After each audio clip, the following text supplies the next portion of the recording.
දිගු පුලුලින් සක්වල වන් සිඳු කුස සියවසකින් උඩ එන කැස් බැහිස වියසිදුරෙන් නැගේ තත් දුගතිය බැස තව උපදින්නට බැරි මේ මිනිස් කුස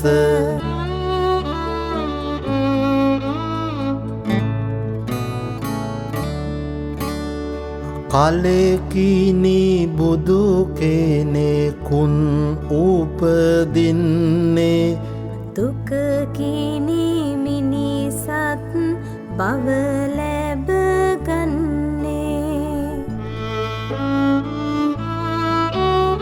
මෙදෙකිනි මෙසසර දුක දුරලන්නේ සුදානෙනි කිම වීරිය නොකරන්නේ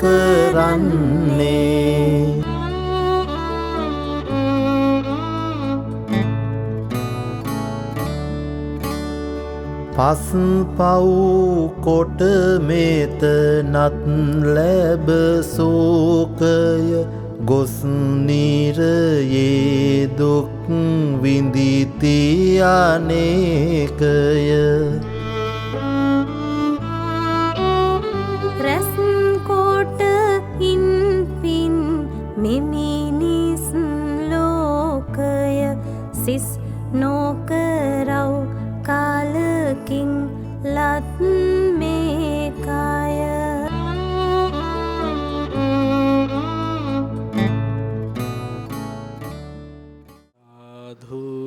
සාධු සාධු උත්තම පුරිස වූ බුදු පියාණන් වහන්ස ඔබ වහන්සේට මම නමස්කාර කරමි මාගේ නමස්කාරය වේවා පරම පුරිස වූ බුදු පියාණන් වහන්ස ඔබ වහන්සේට මම නමස්කාර කරමි මාගේ නමස්කාරය වේවා සසර කතරින් එතෙර වුණා වූ බුදු පියාණන් වහන්ස ඔබ වහන්සේට මම නමස්කාර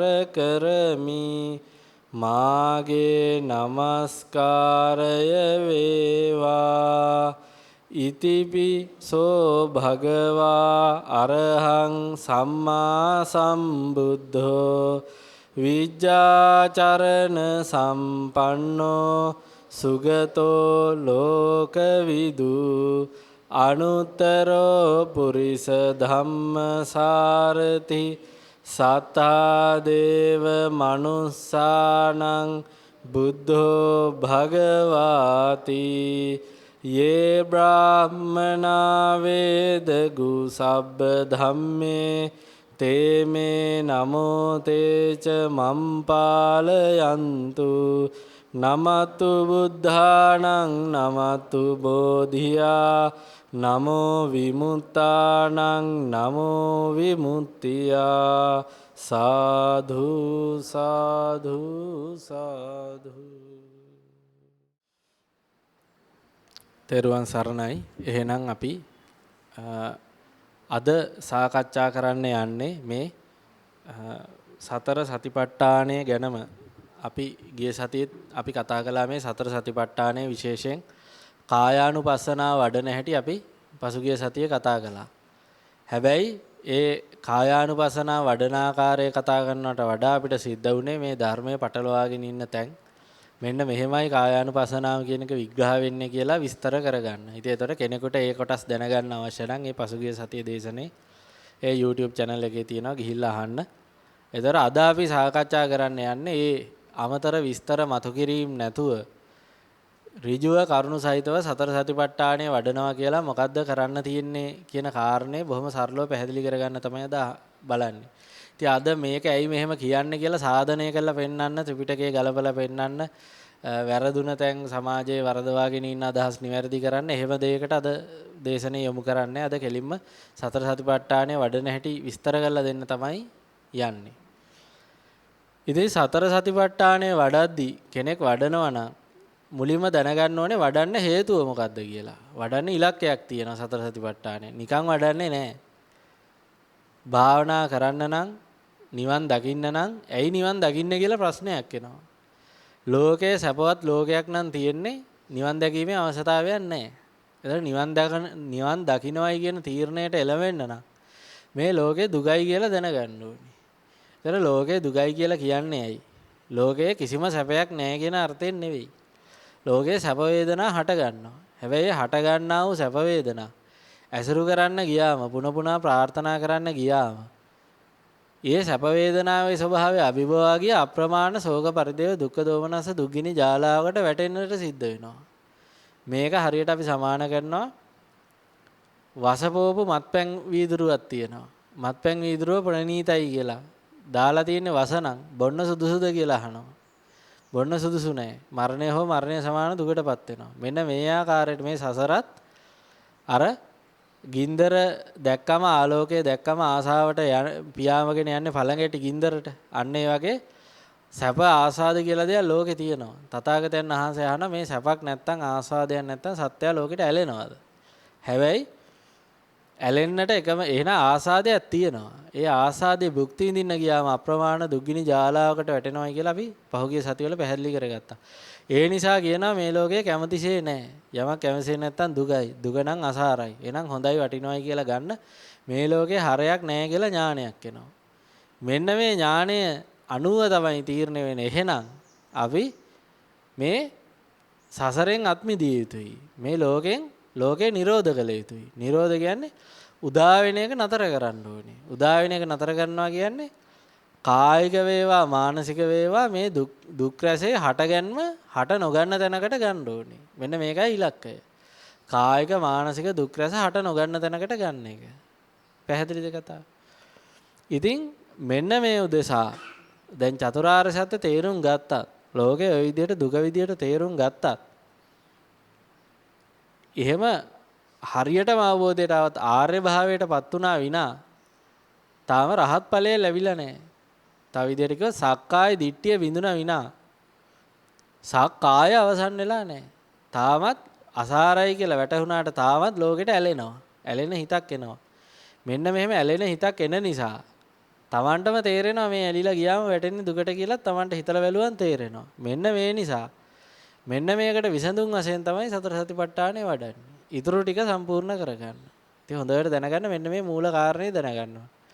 එහෙනම් අපි මේ මෙච්චර යථාර්ථයක් දැනගෙන තියෙන කොටත් සසරට ඇලෙන්න හේතුව මොකද්ද? මෙන්න මේක බලන්න ඕනේ. ඇයි අපි තවමත් සසරට ඇලෙන්නේ? මෙන්න මේ ලෝකයේ දුගයි වශයෙන් මේ ආකාරයට තමන්ගේ තීරණයක් ඇවිල්ලා තියෙනවා වුණත් ඒත් ලෝකේ දේවල් හොඳයි වටිනවයි කියලා හිතලා ඒ පසුපස හිත යන්නේ ඇයි? මෙන්න මේක තමයි ප්‍රශ්නේ විසඳ ගන්න තියෙන්නේ. මේක විසඳන්න තියෙන හොඳම ක්‍රමය තමයි පටිච්ච සමුප්පාදය. පටිච්ච සමුප්පාදේ මේ ලෝකේට අපි ඇලුන ආකාරය, ඇලිලා දුකටපත් වුණ ආකාරය මේ පටිච්චසමුප්පාද චක්‍රය විස්තර කරනවා. ලෝකෙන් මිදෙන ආකාරය මේ පටිච්චසමුප්පාද චක්‍රයෙන් විස්තර කරනවා. මිදුනම නිවන කොහොමද කියලා මේ පටිච්චසමුප්පාද චක්‍රයෙන් විස්තර කරනවා. ලෝකේ දුක හට ගන්න පටිච්චසමුප්පාදයට කියන්නේ සමුදය පටිච්චසමුප්පාදය. එහෙම නැත්නම් අවිද්‍යාව මූල පටිච්චසමුප්පාදය. දුකෙන් මිදෙන ක්‍රමයේ විස්තර කරන්නේ කුසල මූල පටිච්චසමුප්පාදය. නිරෝධය නිවන විස්තර කරන්නේ නිරෝධ පටිච්චසමුප්පාදය. ඉතින් මෙන්න මේ කාරණා තුන දැනගන්න ඕනේ. එතකොට හොඳට බලන්න එහෙනම් අපි මේ නිරෝධ කරන්න කලින් දුකට වැටුණ හැටි දැනගන්න ඕනේ. අර වලකට වැටුණොත් ලින්කටෙන් වැටෙනවා ලින්කටෙන්ම තමයි ගොඩ එන්න තියෙන්නේ වගේ පටිච්ච සමුප්පාදය නිසා වැටුණ වලෙන් ගොඩ එන්න තියෙන්නේ පටිච්ච සමුප්පාදයෙන්ම තමයි. වෙන විදියක් නැහැ. ඉතින් එහෙනම් මොකද්ද මේ දුකට වැටුණ හැටි? අපි දුකට වැටුනේ කොහොමද? දැන් කාරණා දෙකක්. එකක් අපි මේ මානසික දොම්නස කියන එකට, දුක්ඛ දෝමනස කියන එකට අපි වැටුනේ කොහොමද? දුක් වේදනාවට වැටුනේ කොහොමද? අපි කොහොමද මේ දසකුසලයේ කියන එකට පුරුදු වුනේ? මෙන්න මේ කාරණා. අකුසල මූලයට අපි වැටුනේ කොහොමද? අකුසලයට අපි වැටුනේ කොහොමද? මෙන්න මේ කාරණා දෙක තමයි අපි දැනගන්න ඕනේ. අකුසලයට වැටුණ හැටි, අකුසල මූලයට වැටුණ හැටි පටිච්චසමුපාදයට අනුව. ඉතින් මේ පටිච්චසමුපාද විග්‍රහය බොහෝම කෙටියෙන් සංක්ෂිප්තව කියන්නම්. කිව්වම අනන්ත විග්‍රහ සහිතව Tamanට තේරුම් ගන්න ඕනේ. ඒ තේරුම් ගන්න තමයි උදාහරණයක් එක්ක කියන්නේ. නැත්තම් පටිච්චසමුපාදයේ අතිශය ගැඹුරුයි. උදාහරණයක් රහිතව කියලා විස්තර කරගන්න තමාරු තරම්. විස්තර කළා මෙන්න මේකයි මේකේ තේරුම කියලා කියා ගන්න තමාරු තරම්. වාචිකව කියන්න අමාරු තරම් පටිච්චසමුපාදයේ ගැඹුරුයි. ඒ නිසා තමයි උදාහරණකින් කියන්නේ. උදාහරණෙන් කිව්වන් ඒ උදාහරණය තම තමාගේ ඥාන මට්ටමට අනන්ත ක්‍රම වලට තම තමා තේරුම් ගන්න. හරිනේ. එතකොට අපි ගන්නවා මෙහෙම අදහසක්. අපි දස කුසලයකට පුරුදු වෙන්නේ කොහොමද? මෙන්න මේක බලා ගන්න ඕනේ. අපි කියන උදාහරණයක් ගමු. හොරෙක්. යම්කිසි හොරෙක් හොරකම් කරන්න ගිහිල්ලා මිනිසුන්ට අහු වෙලා ගුටි ගාලා පොලිසියට ගිහිල්ලා සමහරට හිරේ විලංගුවේ වැටිලා මරණින් මතු සතර අපායේ කොහේ හරි ගිහිල්ලා එහෙම තත්යකටපත් වෙන හොරෙක් කියන කෙනෙක් හොරෙක් කියලා જાතියක් හැදුනේ කොහොමද? මෙන්න පටිසමුපාදෙන් දැනගන්න තියෙන කාරණයක්. උපතෙන් හොරෙක් ඉපදුන්නේ නැහැ. මව් කුසෙන් හොරෙක් ඉපදුනේ නැහැ. එතන මෙන්න මේකට කියනවා මෙලෝ වශයෙන් පටිසමුපාදේ. පටිසමුපාදයේත් වර්ග තියෙනවා. මෙලෝ වශයෙන් පටිසමුපාදේ. මේ මොහොතේ දුක හට ගන්න පටිසමුපාදේ. මරුණම චුති පටිසන්ධි වෙන පටිසමුපාදේ. මේ විවිධ පටිසමුපාද වර්ග.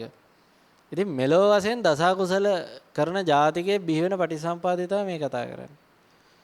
මව් කුසෙන් දස කුසල් කරන කෙනෙක් බිහි වුන්නේ නැහැ. මව් කුසෙන් හොරෙක් බිහි වුන්නේ නැහැ. හොරා කියන කෙනා කොහොමද හැදුනේ? අන්න එතකොට තේරෙනවා. යම්කිසි අවස්ථාවක පාප මිත්‍ර සේවනයක් වෙලා තියෙනවා මේ පුද්ගලයාට. අපි නිකන් උදාහරණයක් ගමු. බොහොම ආගම දහමට ලැබී හිටපු කෙනෙකුට එහෙම හොරකම් කරන බොරු කේරම් පරුස වචන ඒව නොකියන කෙනෙකුට පාප මිත්‍රයෝ ටිකක් සහසම්බන්ධ වෙනවා. සහසම්බන්ධ වෙලා අදහසක් දෙනවා. මෙන්න මේ අපි මේ අමාරුවෙන් හම්බ කරනවට වඩා කොච්චර ලේසිද මෙන්න මෙහෙම වෙන මිනිහගේ සල්ලි ගන්න එක. අපිත් ගත්ත. අපි ගිය සතියේ මෙච්චරක් හොරගම් කළා. ඊට කලින් සතියේ මෙච්චරක් හොරගම් කළා. කියලා මේ කෙනාට මේකේ තියෙන ආසාදයේ වර්ණනා වශයෙන් කියන්න ගන්නවා. කියන්න ගද්දී මෙන්න මේ අවිද්‍යාව මෙයාට බෝ වෙන්න. අවිද්‍යාව මෙයාට සකස් වෙලා එන්න. ඔව් ඒකත් සැප ඇති කියලා අවිද්‍යාව සකස් වෙලා එන්න. කාරණා දෙකක් බලපානවා. අයෝනිසෝ මනසිකාරය. අයෝනිසෝ මනසිකාරයෙන් නැගුණ පංච නීවරණ. අයෝනිසෝ මනසිකාරයෙන් පංච නීවරණ පරිඋත් ทาน වෙලා තියෙන හිතක තීරණ ගන්න බෑ. නිදහසේ තීරණ ගන්න බෑ. ඉතින් ඒ බඳු හිතකින් අර පාප මිත්‍රයෝ කියන ඒවා හිතලා බලද්දී මොකද්ද වෙන්නේ? ඔව් නේද ඇත්තට. මෙච්චර මහන්සි වෙනවට වඩා මාත් හොරගම් කරලා ගත්තනම් මට වඩා ආස්වාද ජනකයිනේ කියලා හිතෙනවා. එන අවිද්‍යාවට අර්ථ දැක්වීමක් තියෙනවා. දුක්ඛේ අඥානං, දුක්ඛ සමුදය අඥානං, දුක්ඛ නිරෝධය අඥානං, දුක්ඛ නිරෝධගාමිනී පටිපදාය අඥානං. දැන් මෙයා දන්නේ නැහැ. දුක දන්නේ නැහැ. මේ සකස් කරගන්න මේ පාප මිත්‍රයෝ සැපයි සැපයි කියලා සේවනය කරන්නේ දුකක් කියලා Tamanට තේරෙන්නේ නැහැ. ඒ දුකට වැටෙන්න මුල් වෙන්නේ මෙන්න මේ පාප මිත්‍රයෝ දාන අදහසෙන් එන හිතේ එන ප්‍රියතාවය කියලා ඒකට කැමැත්ත කියලා තේරෙන්නේ නැහැ. කැමැත්ත නැත්තම් ඒ දුකට වැටෙන්නේ නැහැ කියලා මෙයාට තේරෙන්නේ නැහැ. ඊට පස්සේ ඒ තුන තේරෙන්නේ නැහැ කියන්නේ මිදෙන මාර්ගයක් කොහොමදවත් තේරෙන්නේ නැහැ. මෙන්න මේ නිසා අයෝනිසෝ මනසිකාරයේ යෙදෙද්දි මෙයාට අවිද්‍යාවක් හැදෙනවා. පෙර නොතිබූ අලුත් අවිද්‍යාවක් ගොඩ නැගෙනවා.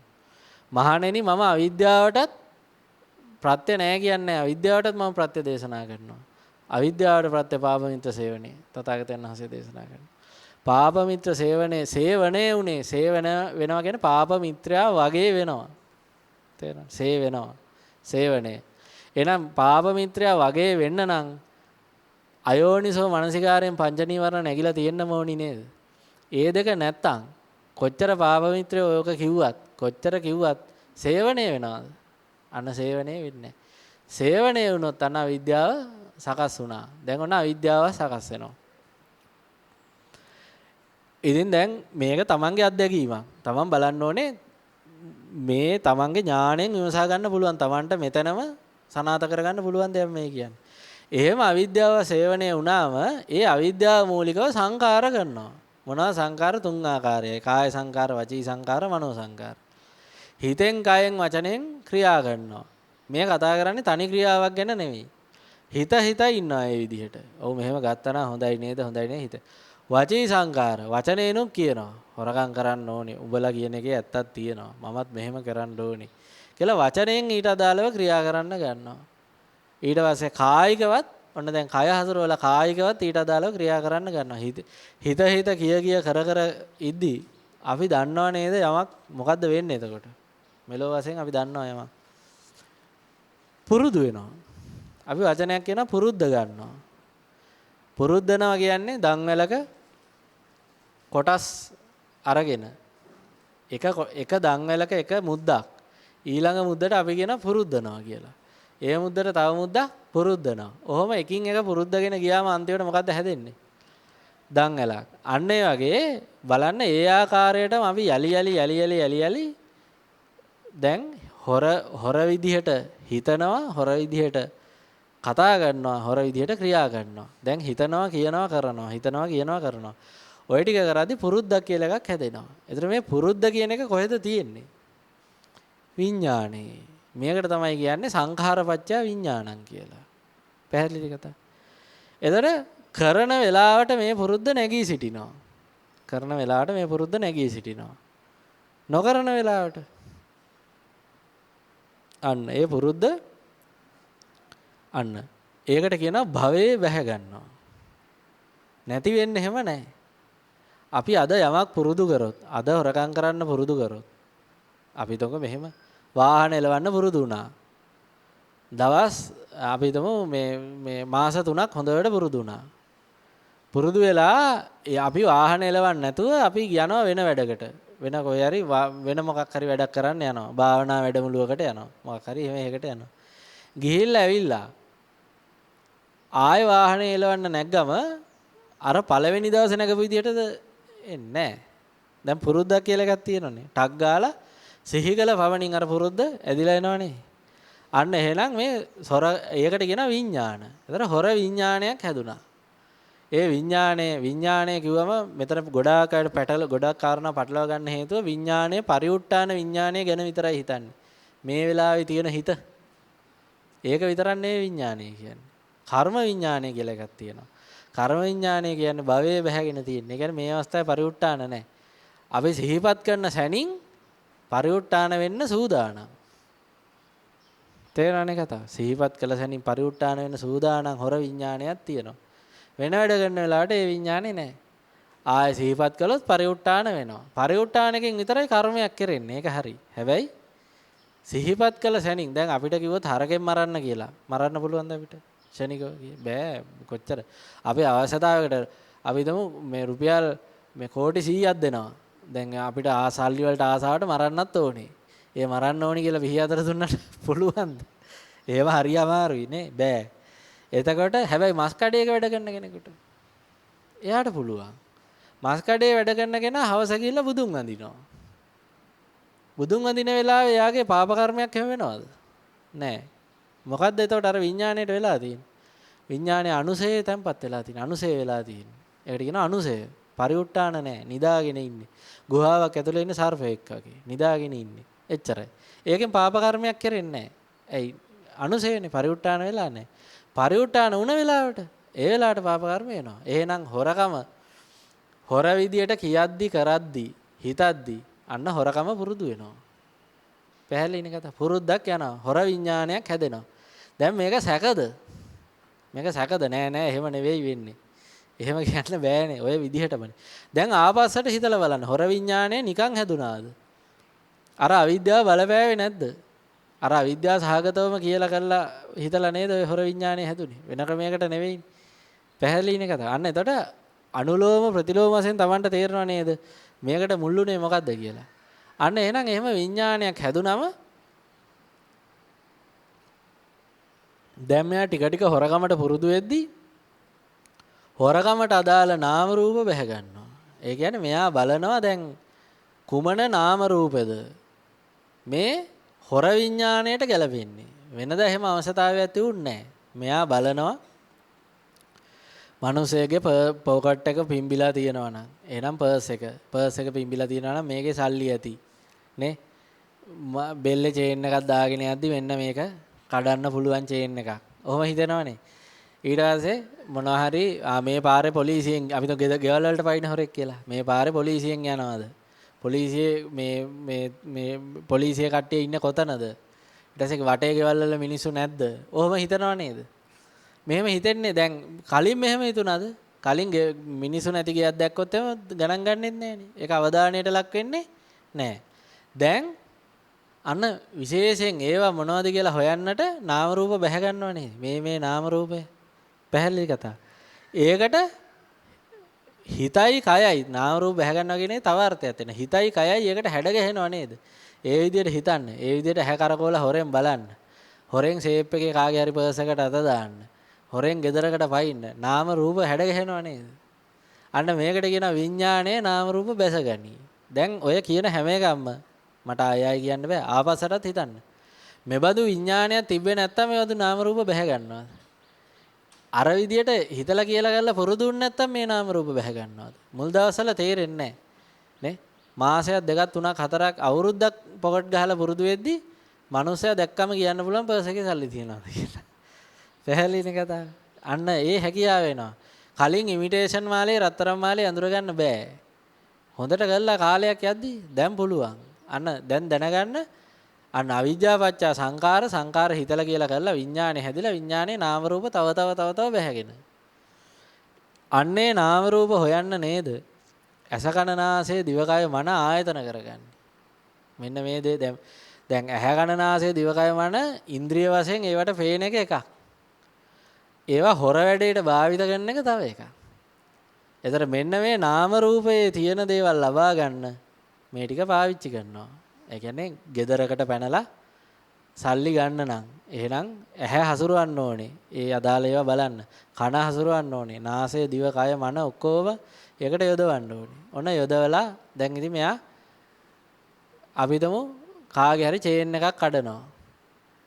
එහෙම නැත්තම් දැන් මුලින් බෑ මේක ටික ටික පුහුණු වෙලා එන්නේ. මුලින් චේන් එක කඩන්න ගියාට කඩෙන්නේ නැහැ. බයිසිකලෙත් පෙරලිලා මොකක් හරි වෙනවා. ටික ටික පුරුදු වෙනවා නේ. පුරුදු වෙද්දි දැන් මේක සාර්ථක වෙනවා. සාර්ථක වෙද්දි මොකද්ද වෙන්නේ? අසාර්ථක වුණොත් දුකයි. තේරෙනවද? දිගින් දිගටම කරන පළවෙනි 10 15 20ම අසාර්ථක වුණොත් මූ මේක අත්හැරලා දානවා. ඒ දුක් වේදනානේ එන්නේ. එතන ඉහට යන්නේ මේක මොන විකාරයක්ද මේ කියලා අත්හැරලා දානවා. හැබැයි එහෙම නෙවෙයිනේ වෙන්නේ. ඉතින් ඉඳලා හිටලා සාර්ථක වෙනවා. සාර්ථක වෙද්දි මොකද්ද වෙන්නේ? අන්න ඒක මොකද්ද? ස්පර්ශ වෙනවා. අන්න ආයතන වලට ස්පර්ශ වුණා. මං බලාපොරොත්තු උනේ මේ ගෙදර සේප්පුවේ සල්ලි තියනවට. මං දැන් ගෙදරට වහලෙන් ලණුවක් දාලා වැස්සා. ලක්ෂ ගාණක් සල්ලි තියෙනවා. දැන් මොකෝ වෙන්නේ? අන්න සැප වේදනාවක් හට ගන්නවා. ඊට පස්සේ මේ ආකාරයට දැන් මේ චේන් කඩද්දි හරි සල්ලි ගද්දි හරි දැන් මට සුඛ වේදනාවක් ඇති වෙන්න ගන්නවා. තනි සුඛ වේදනාවක් නෙවෙයි. යලි කරන වතාවට සුඛ වේදනාව ඇති වෙන්න ගන්නවා. මෙනෙහි කරන වතාවක් ගන්න ඇති වෙන්න ගන්නවා. දැන් ඕකත් හිතෙන් හිතලත් ඇති වෙනවා. හිතෙන් හිතලත් පටිසම්පා චක්‍රයක් යනවා. වචනයෙන් කියලා පටිසම්පා චක්‍රයක් යනවා. කයෙන් කළත් පටිසම්පා චක්‍රයක් යනවා. ඒ හැම එකෙම ආයතන හැදිලා ඒ තුනටම අදාළ ආයතන තියෙනවා. හිතලා විතර සතුට වෙන ආයතනක් තියෙනවා. කළා සතුට වෙන ආයතනක් තියෙනවා. තේරෙනවද? එහෙම සුඛ වේදනා හටගද්දී අන්න මට මෙච්චරක් හම්බුණා, අච්චරක් හම්බුණා කියලා හිතද්දී සුඛ වේදනාව ඉතින් මේක හොඳයිනේ. මම මේ කරපු දේ සාර්ථකයිනේ. යහපත් දෙයක්නේ. කොච්චරද මං අරුන් කියප එක අහපු නිසාමනේ මේ වැඩේ උනේ. දැන් මෙහෙම හිතද්දි මොකද්ද වෙන්නේ? අන්න තණ්හා. එතන හා වුණා. මේක හොඳ දෙයක්, යහපත් දෙයක්, කළ යුතු දෙයක් කියලා හිතන්න ගත්තා. තණ්හා. එතකොට එහෙම දැන් ඔන්න අපි හිතමුකෝ මාලයක් කැඩුවා ලක්ෂ ගානක, ලක්ෂ 15ක මාලයක් කැඩුවා. දැන් මෙයාට ඊට පස්සේ මොකද්ද හිතෙන්නේ? මේක හොඳ නෑ. මේක ආය කරන්න ඕනේ. පුන පුනා කරන්න ඕනේ. අන්න උපාදාන. මේක නැතුව නම් බෑ. ගෙවල් එකක් කැඩුවට 10ක් කඩන්න ඕනේ. පුන පුනා කරන්න ඕනේ. හිතෙනුත් ආසාද විදිනවා. වාචිකවත් කරනවා, කයිනුත් කරනවා. අන්න දැන් පුන පුනා ප්‍රාර්ථනා කරන තැනට ආවා. දැන් මොකද්ද වෙන්නේ? අන්න ඒ තීරණේ භවයේ බැහැ ගන්නවා. තේරෙනවද? ඒ තීරණේ ගත්තා භවයේ බැහැ ගත්තා. තීරණේ ගත්තා භවයේ බැහැ ගත්තා. ඊට පස්සේ අන්න භවපච්චයා ජාති. දැන් මෙයාට දැන් හොරෙක් කියලා ජාතිකයෙක් හැදිලා. ඇයි? මෙයාගේ ඇතුලේ හොර බවක් තියනවා දැන්. හොර බව තියෙන නිසා හොර ජාතිකයෙක් හැදිලා තියෙන්නේ. දැන් එයාට ප්‍රිය වෙන අයට ප්‍රිය ඒවා නෙවෙයි. එයාට ප්‍රිය වෙන ටික. තේන හොරකම් කිරීම සම්බන්ධ කාරණා එයාට ප්‍රියයි. හරි. හැබැයි ප්‍රියසේ වෙනවද? යම ප්‍රිය නම් යම් ජාතිය ප්‍රිය නම් ප්‍රිය ජාතිය ජරා මරණ සෝක පරිදේව දුක්ඛ දෝමනස් වලට ලක් වෙනවා. ඒතර සමාජයේ හොරා කියලා අහගන්න හම්බ වෙනවා. නේ? හොරකම හරියට කරගන්න බෑ. හොරකම් කරාට සමහරට සල්ලි නෑ. සමහරලාට අහු වෙනවා. ගස් බඳිනවා, ගුටි ගන්න වෙනවා, හිරේ යනවා. සමහරලාට පහර දීලා මැරුම් ගන්න සිද්ධ වෙනවා. මරණ අවස්ථාවේ දුනොත් මරණින් මතු සතර අපාය යනාදී තැන්වල උපත ලබනවා. සුගතියක ඉපදුනා කර්මානුරූප භවභෝග හානියටපත් වෙලා හිඟන්නෝ දුප්පත් අය වෙලා උපදිනවා. පැහැදිලිනේ කතාව. යම් කිසි විදියකට ව්‍යාපාරයක් කළා හෝ ධනය රැස් කරන්න හෝ එහෙම රැකියාවක් කරන්න ගියත් ඒ ධනයත් හොරු පැහැරගෙන නැති වෙලා විනාශ වෙලා යනවා. මෙන්න මෙහෙම තැනකට ගියා. ඔය පසුව කියපු ටික නොතේරුණත් මෙලෝ වශයෙන් වෙන ටික තේරෙනවා. එතකොට මෙන්න හොරෙක් හැදුන හැටි. දැන් මේ ආකාරයට අනේක පරයයන් දැනගන්න මිනිමරුවෙක් හරි සත්තු මරණ එකෙක් හැදෙන්නෙත් ඔහොමයි. සල්ලාලෙක් හැදෙන්නෙත් ඔහොමයි. මුසාවාද කියන්නේ නිකම් බොරු නෙවෙයි. යම්කිසි කෙනෙක් යහ මාර්ගය මොකද්ද කියලා අහද්දී හිතාමතා වරද්දවන්න අයහපත් දේ කියා දෙනවා නම් ඒක තමයි මුසාවාද. සෙසු නිකම් බොරු. මං එද්දි ඉබ්බෙක් දැක්කා ඌ පියාඹගෙන ගිය පියාට දෙක ඒව මොනවද? ඒවයි තියෙන සම්පප්පලාප වලට. මුසාවාද කියන්නේ කෙනෙක්ව හිතාමතා අමාරුවේ දාන ප්‍රකාශ. ඒ තමයි මුසාවාද. එතකොට එහෙම කෙනෙක් මුසාවාද කියන කෙනෙක් හැදෙන්නේ කවුද? කොහොමද? බොරුකාරයෙක් හැදෙන්නේ කොහොමද? අන්න හැදෙන්නේ ඔය විදියට අර අන්ක්‍රමයකටද? අන්න ඔය විදියට බොරු කිව්වේ කියලා කළා විඥාන හදාගත්තේ නැත්තම් ඒ විඥාන වල නාම රූප බැහැගෙන සලආයතන උන් නැත්තම් වෙනවද? වෙන්නේ නැහැ.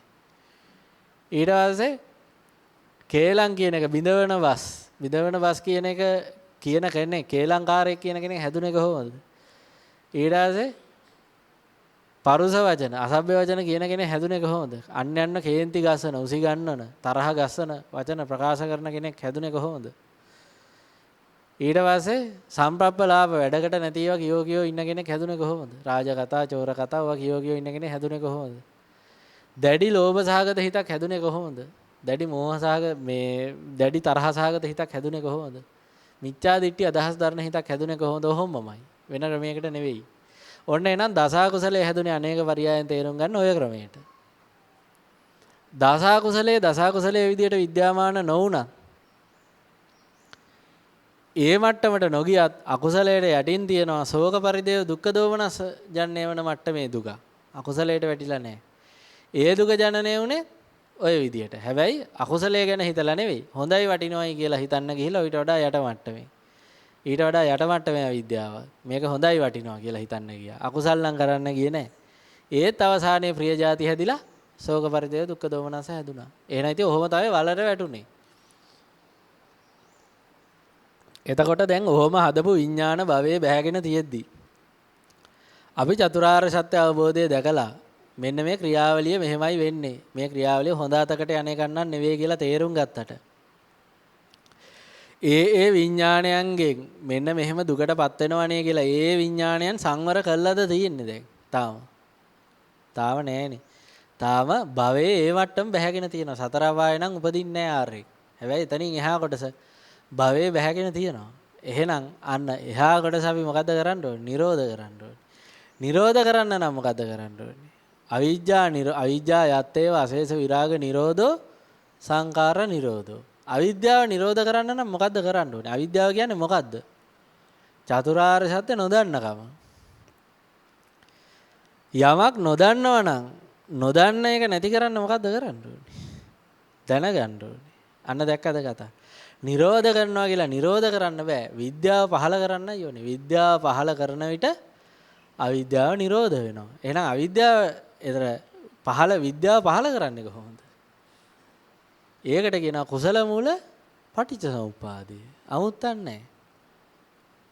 දැන් ඒකට පාප මිත්‍ර සේවනය නෙමෙයි. කල්යාණ මිත්‍ර සේවනය කියලා එකක් හම්බ වෙනවා. පංච නීවරණ නැති වෙන්න ඕනේ ඒකට. අරකට පංච නීවරණ තියෙන්න ඕනේ. මේකට යෝනිසෝ මනසිකාරය ඕනේ. පංච නීවරණ නැති වූ අවස්ථාවක යෝනිසෝ මනසිකාර සහගතව හිතද්දී කල්යාණ මිත්‍රයෙක් ඇවිල්ලා කියා දෙනවා. මෙන්න මෙහෙම දෙයක් හොඳයි වටිනවයි කියලා ගන්න ගියොත්, එහෙම මෙනෙහි කරන්න ගත්තොත් එහෙම මේ ලෝකයේ තියෙන සියලුම දේවල් ජාති ජරා ව්‍යාධි මරණ හතරට ලක් වෙන දේවල්. එහෙම දෙයක් හොඳයි වටිනවා මම කරගන්න හොඳයි මගේ කරගන්න හොඳයි කියලා මෙනෙහි කරන්න ගියොත් මොකද්ද වෙන්නේ? ජාතියෙන් පෙලෙන්න වෙනවා, ජාති දුකට ලක් වෙනවා. ජරාවෙන් පෙලෙන්න වෙනවා, ජරා දුකට ලක් වෙනවා. ව්‍යාධියෙන් පෙලෙන්න වෙනවා, ව්‍යාධි දුකට ලක් වෙනවා. මරණයෙන් පෙලෙන්න වෙනවා, මරණ දුකට ලක් වෙනවා. මෙන්න මේ ධර්මය. ඒ නිසා මෙන්න මේක හොඳයි වටිනවයි කියලා නොගත යුතුයි. ගන්න අනිසි. මෙන්න මේ ආදීනවේ මෙනෙහි කළ යුතුයි. ආදීනවේ මෙනෙහි කළ මේ යථාර්ථය දැකලා අත්මිදිය යුතුයි කියලා කල්යාණ මිත්‍රයෙක් කියද්දි මොකද්ද වෙන්නේ? ඒකට අදාළව අන්න විද්‍යාව උපදිනවා. තේරෙනවද? චක්කුන් උදපාදි, ඥානං උදපාදි, ප්‍රඥා උදපාදි, විඥා උදපාදි, ආලෝක උදපාදි කියලා තථාගතයන් වහන්සේට ඒකුණ හැටි කියන්නේ. ඒකම ලෞකික කෙනාටත් ඒ මේ ආර්ය ශ්‍රාවකයාටත් ඒ මට්ටමට වෙනවා. මේ ධම්මැස පහළ වෙනවා. විද්‍යාව උපදිනවා. විද්‍යාව උපදිද්දි මොකද්ද එහෙනම් එතනින් පස්සේ කරන්න? හිත කිය කර ඉන්න ඕනේ. තේරෙනවද? කුසල මූල පත්‍ය සංඛාරා. කුසල සහගත හිතින් දේවල් කියන්න ඕනේ. කුසල සහගත හිතින් දේවල් හිතන්න ඕනේ. කුසල සහගත හිතින් දේවල් කරන්න ඕනේ. හිත කිය කර කුසල භාගිය කුසලයේ පැත්තට. කුසලයේ කියන්නේ මේ ලෞකික කුසලයේ නෙමෙයි, කෙලෙස් සහිත කුසලයේ නෙමෙයි, ලෝකෝත්තර කුසලයේ. අනිත්‍ය වශයෙන්, දුක්ඛ වශයෙන්, අනාත්ම වශයෙන් මෙනෙහි කරලා බලන කුසලයේ. ඒක කරන්න ඕනේ. ඒක කරද්දි මොකද්ද වෙන්නේ? කුසල විඥාන බල ගැන්වෙනවා. කුසල විඥානයක් හැදෙනවා. කුසලයට පුරුදු වෙනවා. ලෝකේ අනිත්‍ය වශයෙන් දකින්න පුරුදු වෙනවා. දුක්ඛ වශයෙන් දකින්න පුරුදු වෙනවා. අනාත්ම වශයෙන් දකින්න පුරුදු වෙනවා. මේ බොහොම සරල කාරණයක්. අරකම අනිත් පැත්තට වෙන්න ගන්නවා. එතකොට ඒකම අනිත් පැත්තට වෙද්දී අන්න එතන කුසල සහගත හිතක් හට ගන්නවා. දැන් පුරුදු වෙලා තියෙන්නේ කුසල. ඒක බැහැ ගන්න නාම රූපය මොනවද? කුසල සහගත නාම රූපය බැහැ ගන්නවා. ඇත්තට මේක ගත්තොත් නාමයක් තමයි බැහැ ගන්න. මොකද හිතේ නෙවෙන්නේ. නමුත් අපි එදිනදා මට්ටමට කතා කරලා සරලව ගත්තොත් කුසල සහගත නාම රූපය බැහැ ගන්නවා. එතකොට ඒකේ මොකද්ද වෙන්නේ අපි? අන්න ලෝකේ අසාරත්වය දැන් අපි ඒකට බලාපොරොත්තු වෙන නාම රූප මොනවද? නාම මොනවද? මට මේ අසාරත්වය හොඳට වැටහිලා යනවනම් ලෝකේ ඇලෙන්නට තියෙන හේතුවයි ඒකෙන් ගැලවෙන හැටි මට වැටහිලා යනවනම් කියලා අන්න ඒකට ආයතන වෙනවා. ජට්ට ආයතන මන ඒකට ආයතන වෙනවා. ඒ අනුව මානසිකාර කළ බලද්දී අන්න වැටහිලා යනවා. අන්නේ මේ ලෝකය කවර හරයක්ද? මේ ලෝකේ මොනවම වටිනවයි කියලා මම කියලා මගේ කියලා ගන්නද? එහෙම ගත්තොත් ශෝක පරිදේව දුක්ඛ දෝමන අසවලට ලක් වෙනවනේ. Tamanටම තේරිලා යනවා. එහෙනම් එහෙම දුක්සහගත දෙයක් උදෙසා මොකට මම ප්‍රාණඝාත කරන්නද? මොකට මම හොරකම් කරන්නද? මොකට මම බොරු ගේලම් පරසවචන කියන්නද කියලා Tamanටම අදහසක් එනවා. ඒ අදහසට කියනවා වේදනා. ඒකෙන් දැන් ඒ අදහසත් එක්ක Taman මේකෙන් ගැලවෙනවා. ලෝකයේ තියෙන චන්දරාගෙන් වෙන් වෙනවා. වෙන් වෙද්දී කායික මානසික සුඛයක් එනවා. ඒකට කියනවා වේදනා. ඒක ආයෙනම් මං මේක සාර්ථකයි. ඇත්තට ලෝකෙන් මිදෙනවා. මේක මාව නිවනට පමුණවන දෙයක්. Tamanටම තේරිලා යනවා. එහෙනම් මේක හොඳ දෙයක් කියලා නිගමනයක් එනවා. ඒකට කියනවා ප්‍රසාද. කලින් කිව්වේ තණ්හා. දැන් වේදනා පච්චා ප්‍රසාදෝ. ප්‍රසාද පච්චා අදිමොක්කෝ. ඒක මුදුන්පත් වෙනවා. ප්‍රසාදේ මුදුන්පත් වෙනවා. එහෙනම් ලෝකේ ඇත්තට අසාරයිනේ. මේකමයි කළ යුතු කියලා ඥාණය මුදුන්පත් වෙනවා. අදිමොක්ක පච්චා ආයේ මොකද්ද? භව. ආයේක භවයේ බැහැ ගන්නවා. හැබැයි දැන් භවයේ බැහැගත්තේ මොකද්ද? මේ ලෝකේ මේ දේවල් ඇසුරු කරන්න නුසුදුසුයි. මේවා දුක්සහගතයි කියන අදහස අන්න භවයේ බැහැගත්තා. ඒක භවයේ බැහැගත්තා නම් දැන් තේරෙනවද? ආයේ දැන් මේක වෙනස් කරන්න ක්‍රමයක් තියෙනවද මේ අදහස? එක භවයේ බැහැගත්තා නම් බැහැගත්තාමයි. ඒ බැහැගත්ත මට්ටම වෙනස් කරන්න ආයේ බෑ. එහෙනම් අන්න එතකොට භවයේ බැහැගද්දී ඊට ප්‍රතිවිරුද්ධව ලෝකේ ඇසුරු කරලා හොඳයි කියලා තියෙන භව වලට මොකද්ද වෙන්නේ? ඒක අවිද්‍යාවෙන් ගිය අදහසක් නේ. තේරෙන කතා. අවිද්‍යාව ඇතුලේ කොච්චර ඒවට පරිවර්තනය කරත් ඒකේ ප්‍රයෝජනයක් නැති වුණාට විද්‍යාවෙන් යමක් භවයේ බැහැගත්තොත් අන්න ඒක වෙනස් කරන්න බෑ. යථාර්ථයට එන ලෝකේ දුකයි කියන යථාභූත ඥාන දර්ශනයට එන්නේ. යථාභූත ඥාන දර්ශනේ භවයේ බැහැගත්තට පස්සේ ආයෙ පරිඋත් ทาน කරන්න පුළුවන් ද කෙලස්? පරිඋත් ทาน කරන්න බැරි වෙනවා. ඇයි දැන් භවයේ බැහැගෙන තියෙන්නේ? ලෝකේ හොඳයි කියලා එකක් ගන්න බෑ දැන්. හරිනේ. භවපච්චය ජාති. ඒ අනුව ජාතිය බිහි වෙනවා. ඒ කියන්නේ ආර්ය ජාතිය බිහි වෙනවා. අර කවුද? අඟුලිමාල මහරහතන් වහන්සේ අදිෂ්ඨාන කරන්නේ නේ. නැගණිය යම් දිනක මා ආර්ය ජාතියේ ඉපදුනාද එතෙන් පටන් මාතින් ප්‍රාණඝාතයක් වුන්නේ නැහැ කියලා. පැහැදිලිද කතාව? අන්න එතකොට ආර්ය ජාතිකයාගේ උපත ලබනවා දැන්. තේරෙන කතාව. එහෙනම් ජාතිපච්චය ජරා මරණ ආර්ය ජාතිකයත් ජරා මරණ වෙනවා. හැබැයි කවදා දුක සමුදය කළාද? දුකෙන් මිදිලාද යා? දුකෙන් මිදෙනවා. අන්න ඒකට කියනවා ඒව මේ තස කේවලස ධම්මාන සමුදය හෝති. ධම්මාන සමුදය හෝති කියලා ඉවර වෙන එකම පටිසම්පා චක්‍රය. අනිත් ඔක්කොම ජරා මරණ වලින් දුක සමුදය වෙන එක තමයි තියෙන්නේ. දුක්ඛ කන්දස සමුදය හෝති. මෙන්න මේකට කියනවා ධම්මාන සමුදය හෝති. මෙන්න මේ පටිසම්පාදේ එහෙනම් මේක වඩන එකක්. කරන්න ඕනේ වැඩක්. දැන් තේරෙනවද කතාව? නිරෝධ පටිසම්පාදේ කියන්නේ නිවනට නමක්. දැන් නිරෝධයි. මොකද උනේ? එතකොට අර කලින් තිබුණ අවිද්‍යාවට මොකද උනේ කියලා මේ කියන්නේ. අවිද්‍යාව යත්තේව අශේෂ විරාග නිරෝධෝ. ඒ අවිද්‍යාව නැති වුණානේ. අවිද්‍යා නිරෝධා සංකාර නිරෝධෝ. සංකාර නිරෝධා විඥාන නිරෝධෝ. විඥාන නිරෝධා නාම රූප නිරෝධෝ. නාම රූප නිරෝධා සලආයතන නිරෝධෝ. සලආයතන නිරෝධා පස නිරෝධෝ. පස නිරෝධා වේදනා නිරෝධෝ. වේදනා නිරෝධා තණ්හා නිරෝධෝ. තණ්හා නිරෝධා උපාදාන නිරෝධෝ. වැදගත්ම දේ උපාදාන නිරෝධා භව නිරෝධෝ. දැන් ඇතුළෙම වැඩේ වෙලා භව අපිට හරියට තේරුම් ගන්න බෑ. නමුත් අභ්‍යන්තරේ භවවල වැඩේ සිද්ධ වෙලා භව නිරෝධ වෙලා ඊට පස්සේ අලුතෙන් භව සකස් වෙන්නේ නැහැ. අලුතෙන් උදා වෙන්නේ නැහැ. භව නිරෝධෝ භව නිරෝධා ජාති නිරෝධෝ. ජාති නිරෝධා ජරා මරණ ශෝක පරිදේව දුක්ඛ දෝමනස් උපායාස නිරුද්ධಂತಿ. ඔය දේ වුණාම මෙලෝ නිරෝධ කියන වචනේ යලි උදා වෙන්නේ නැති වෙනවා. යලි උදා වෙන්නේ නැති වෙනවා. එහෙනම් මෙලෝ වශයෙන් දුක උදා වෙන්නේ නැති වෙනවා. උදා කරගත්තා වූ රූප වේදනා සංඥා සංකාර විඥාන ඒවයේ ඒ විපාක ගෙවිලා අවසන් වෙන විපරිණාම වෙන කාලයක් යනකම් ක්‍රියාත්මක වෙනවා. එතනින් පස්සේ යලි උදා වෙනවා. යලි උදා වීමක් වෙන්නේ නැහැ. ඒකට කියනවා නිරෝධ වුණා. නිරෝධ වුණා කියන්නේ නැති වෙලා යනව නෙවෙයි. පංචස්කන්ධය කැඩලා බිඳලා විනාශ වෙලා යන එක නෙවෙයි නිරෝධ වෙනවා කියන්නේ. පංචස්කන්ධය පෙර જાතියේ මැරෙද්දී අපේ හැමෝගෙම පංචස්කන්ධය නැසිලා ගියා. අලුත් පංචස්කන්ධයක් හැබැයි හටගත්තා. ඊට කලින් જાතිය ඒක නැසිලා ගියා. ඊයේ තිබුණ පංචස්කන්ධය නෙමෙයි දැන් තියෙන්නේ. මොහොතක් ගානේ පංචස්කන්ධය නැසිලා යනවා. මරණින් මතු අර සම්මුති කරගත් සීමාවේ පංචස්කන්ධයත් කොහොමත් නැසිලා යනවා. එහෙනම් මොකද්ද නතර කරන්න ඕනේ? අලුතෙන් උදා වෙන එක නතර කරන්න ඕනේ. එතකොට මේ සතර සතිපට්ඨානය වඩනවා කියන එක තේරුම් ගන්න මෙන්න මේකයි කරන්න ඕනේ. එහෙනම් කුසල මූල පටිසම්පාදය වඩන්න ඕනේ. මෙන්න මේකට තමයි තථාගතයන් වහන්සේ කියන්නේ ඒකායනෝ අයම් මග්ගෝ. ඒකායනෝ අයම් භික්කවේ මග්ගෝ. සත්තානං විසුද්ධිය. විසුද්ධිය පිණිස.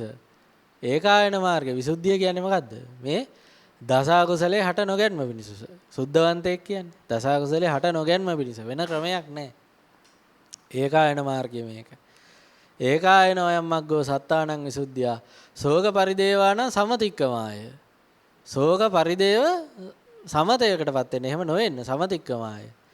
දුක්ඛ දෝමනස්සානං අත්ංගමාය.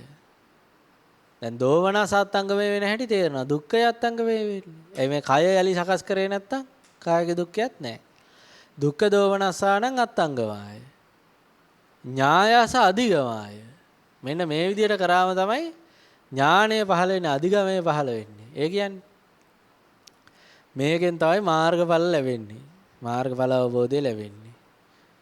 මේකෙන් තමයි මාර්ගය වැඩෙන්නේ. මේකෙන් තමයි සතර ධාන ලැබෙන්නේ. මේකෙන් තමයි අෂ්ට සමාපatti නවානුපූර සමාපත්තියම නිරෝධ සමාපත්තිය දක්වාම ලැබෙන්නේ.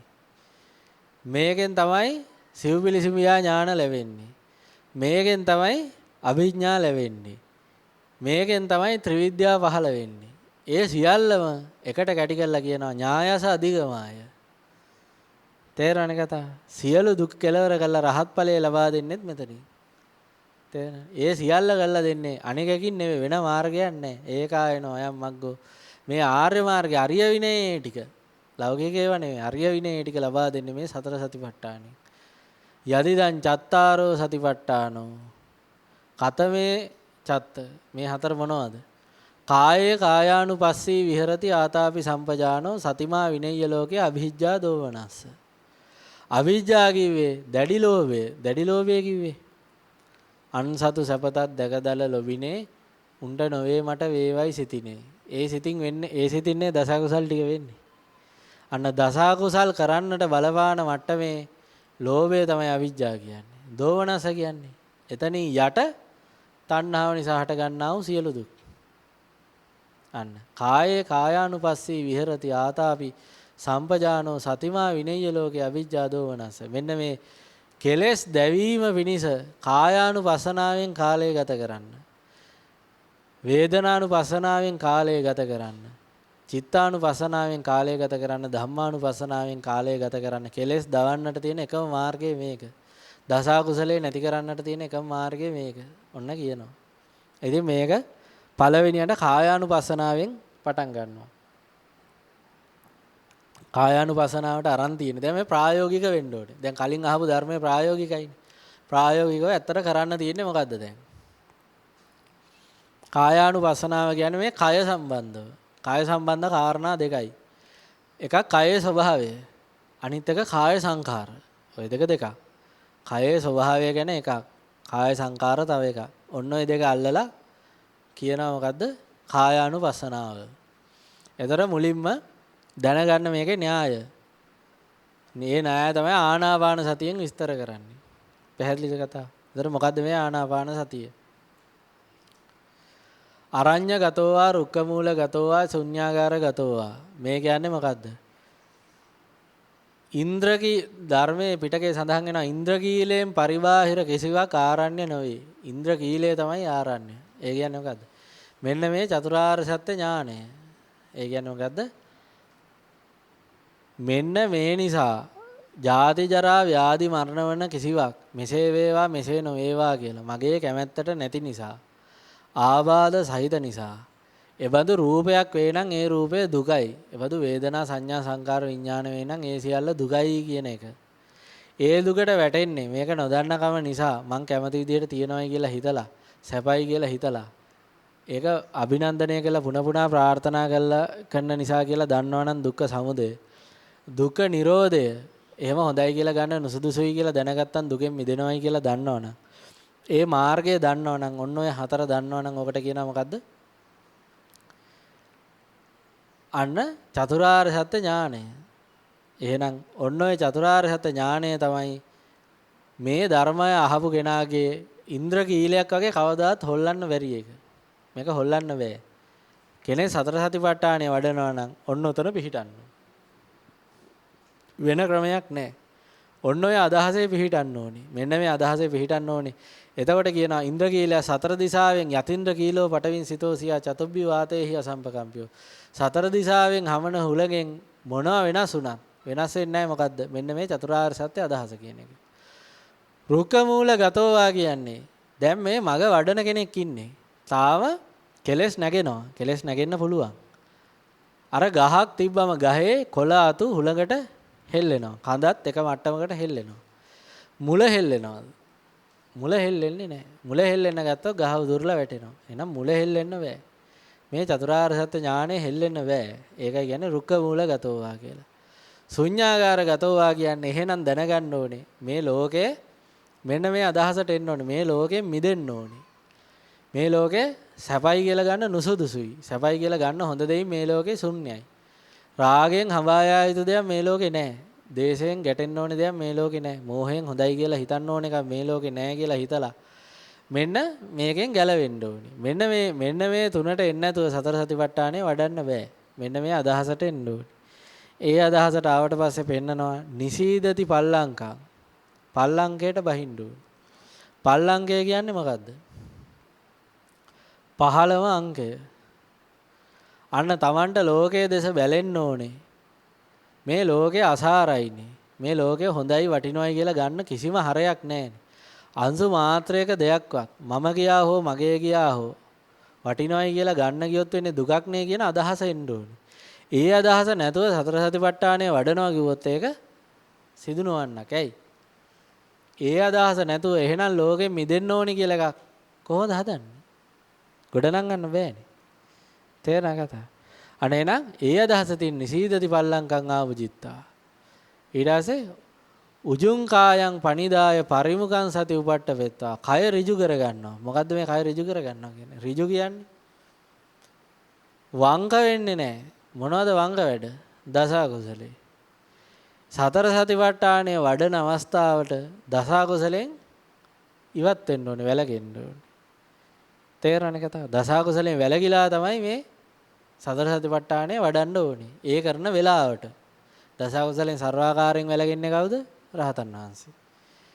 ඒ වඩන වෙලාවට වැළකෙන්න ඕනේ. එහෙම නැත්නම් මේක කරගන්න බෑ. එතකොට උජුං කායම් පනිදාය පරිමුඛං සතින් උපට්ඨ පෙත්තා. මුඛ්‍ය දේ ගැන සතිය පිහිටවන්න ඕනේ. මොකද්ද මුඛ්‍ය දේ? නිවන. තේරෙනවද? වෙන දෙයක් නෙවෙයි. මට ඕනේ හොඳට සතර සතිපට්ඨානය වඩන්නද? නෑ. මට ඕනේ ධානයක් ගන්නද? නෑ. මට ඕනේ විදර්ශනා කරන්න මට ඕනිද? විදර්ශනා කරන්න ඕනිද? අපිට හිතන්න බලන්න. විදර්ශනාගේ දැන් අපිට අවශ්‍ය නිවනද විදර්ශනා කරන්නද? නිවනට කරගන්න බැරි ගමට නේ විදර්ශනා කරන්නේ. නිවන් දකිය ගන්න බැරි ගමට කරන වැඩන්නේ විදර්ශනාව කියන්නේ. අන්න ඒ නිසා මේ නිවනට අනුසාංගික අංග වලටවත් මුඛ්‍ය අදහස දෙන්න එපා. එතකොට පිට යනවා. ටික ටික පිට පයින්නවා. කටයුතු දුෂ්කර වෙනවා. ඒ නිසා හොඳට දැනගන්න ඉලක්කය නිවන. එහෙනම් නිවන් මඟ කියන එක තියෙන්නේ ඒ නිවනට පත් කරවන මාර්ගය. පටලවා ගන්න එපා. නිවන තමයි ඉලක්කය.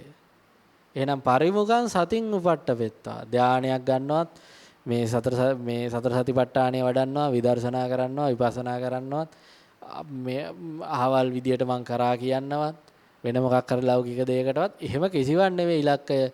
මේ දුකෙන් මා මිදෙන්නේ කොහොමද? ඔන්න ඔකයි තියෙන්න ඕනේ අදහස. කලින් පටිසම්පාදේ කියද්දි තේරෙන්නේ නැති. ඒක තමයි තියෙන්න ඕනේ අදහස. ඒතර අන්නේ අදහසට ආවා කියන්නේ මොකද්ද? අන්න පරිමුඛං සතින් උපට්ඨ වෙත්වා. කරන්න තියෙන්නේ එක වැඩයි. වචන දෙකේ කියනවා. සතෝ අස්ස සති සතෝ පස්ස සති.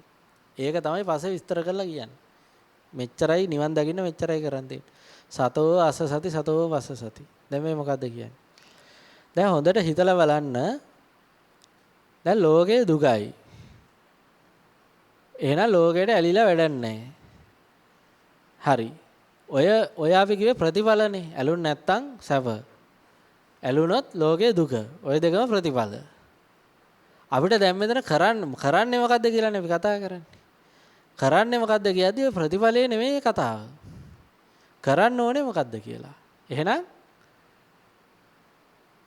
අපි බලනවා මොනවා කරොත්ද ඔය ප්‍රතිඵලයට යන්නේ. ප්‍රතිඵලය කාද නිවන. නිවන කියන ප්‍රතිඵලයට යන්නේ මොනවා කරොත්ද? නිවනෙන් ඈත් වෙන්නේ මොනවා කරොත්ද? කරන දෙයට අනුව විමසා බලනවා. කවරාකාරයේ සංකාර කරොත්ද නිවනටපත් වෙන්නේ. කවරාකාරයේ සංකාර කරොත්ද නිවනටපත් නොවෙන්නේ. විමසලා බලනවා. මෙහෙම බැලුවන් තේරෙනවා දෙකකට බෙදිලා වෙනවා. ආස්වාද මනසිකාරයෙන් යමක් හොඳයි වටිනවා කියලා අපි මේ බණහන කල්ුක් කරේ එකනේ. ඒ ආස්වාද මනසිකාරය කරන්න මොකද්ද වෙන්නේ? Taman දුකට වැටෙනවා, දුකේම බැහැ ගන්නවා. දස කුසලයටත් වැටෙනවා. ඒක කරන්න ඒක බලවත් වෙන්න දුකට වැටෙනවා. ආදීන මනසිකාරය කරන්න දුකෙන් මිදෙනවා. හරිනේ.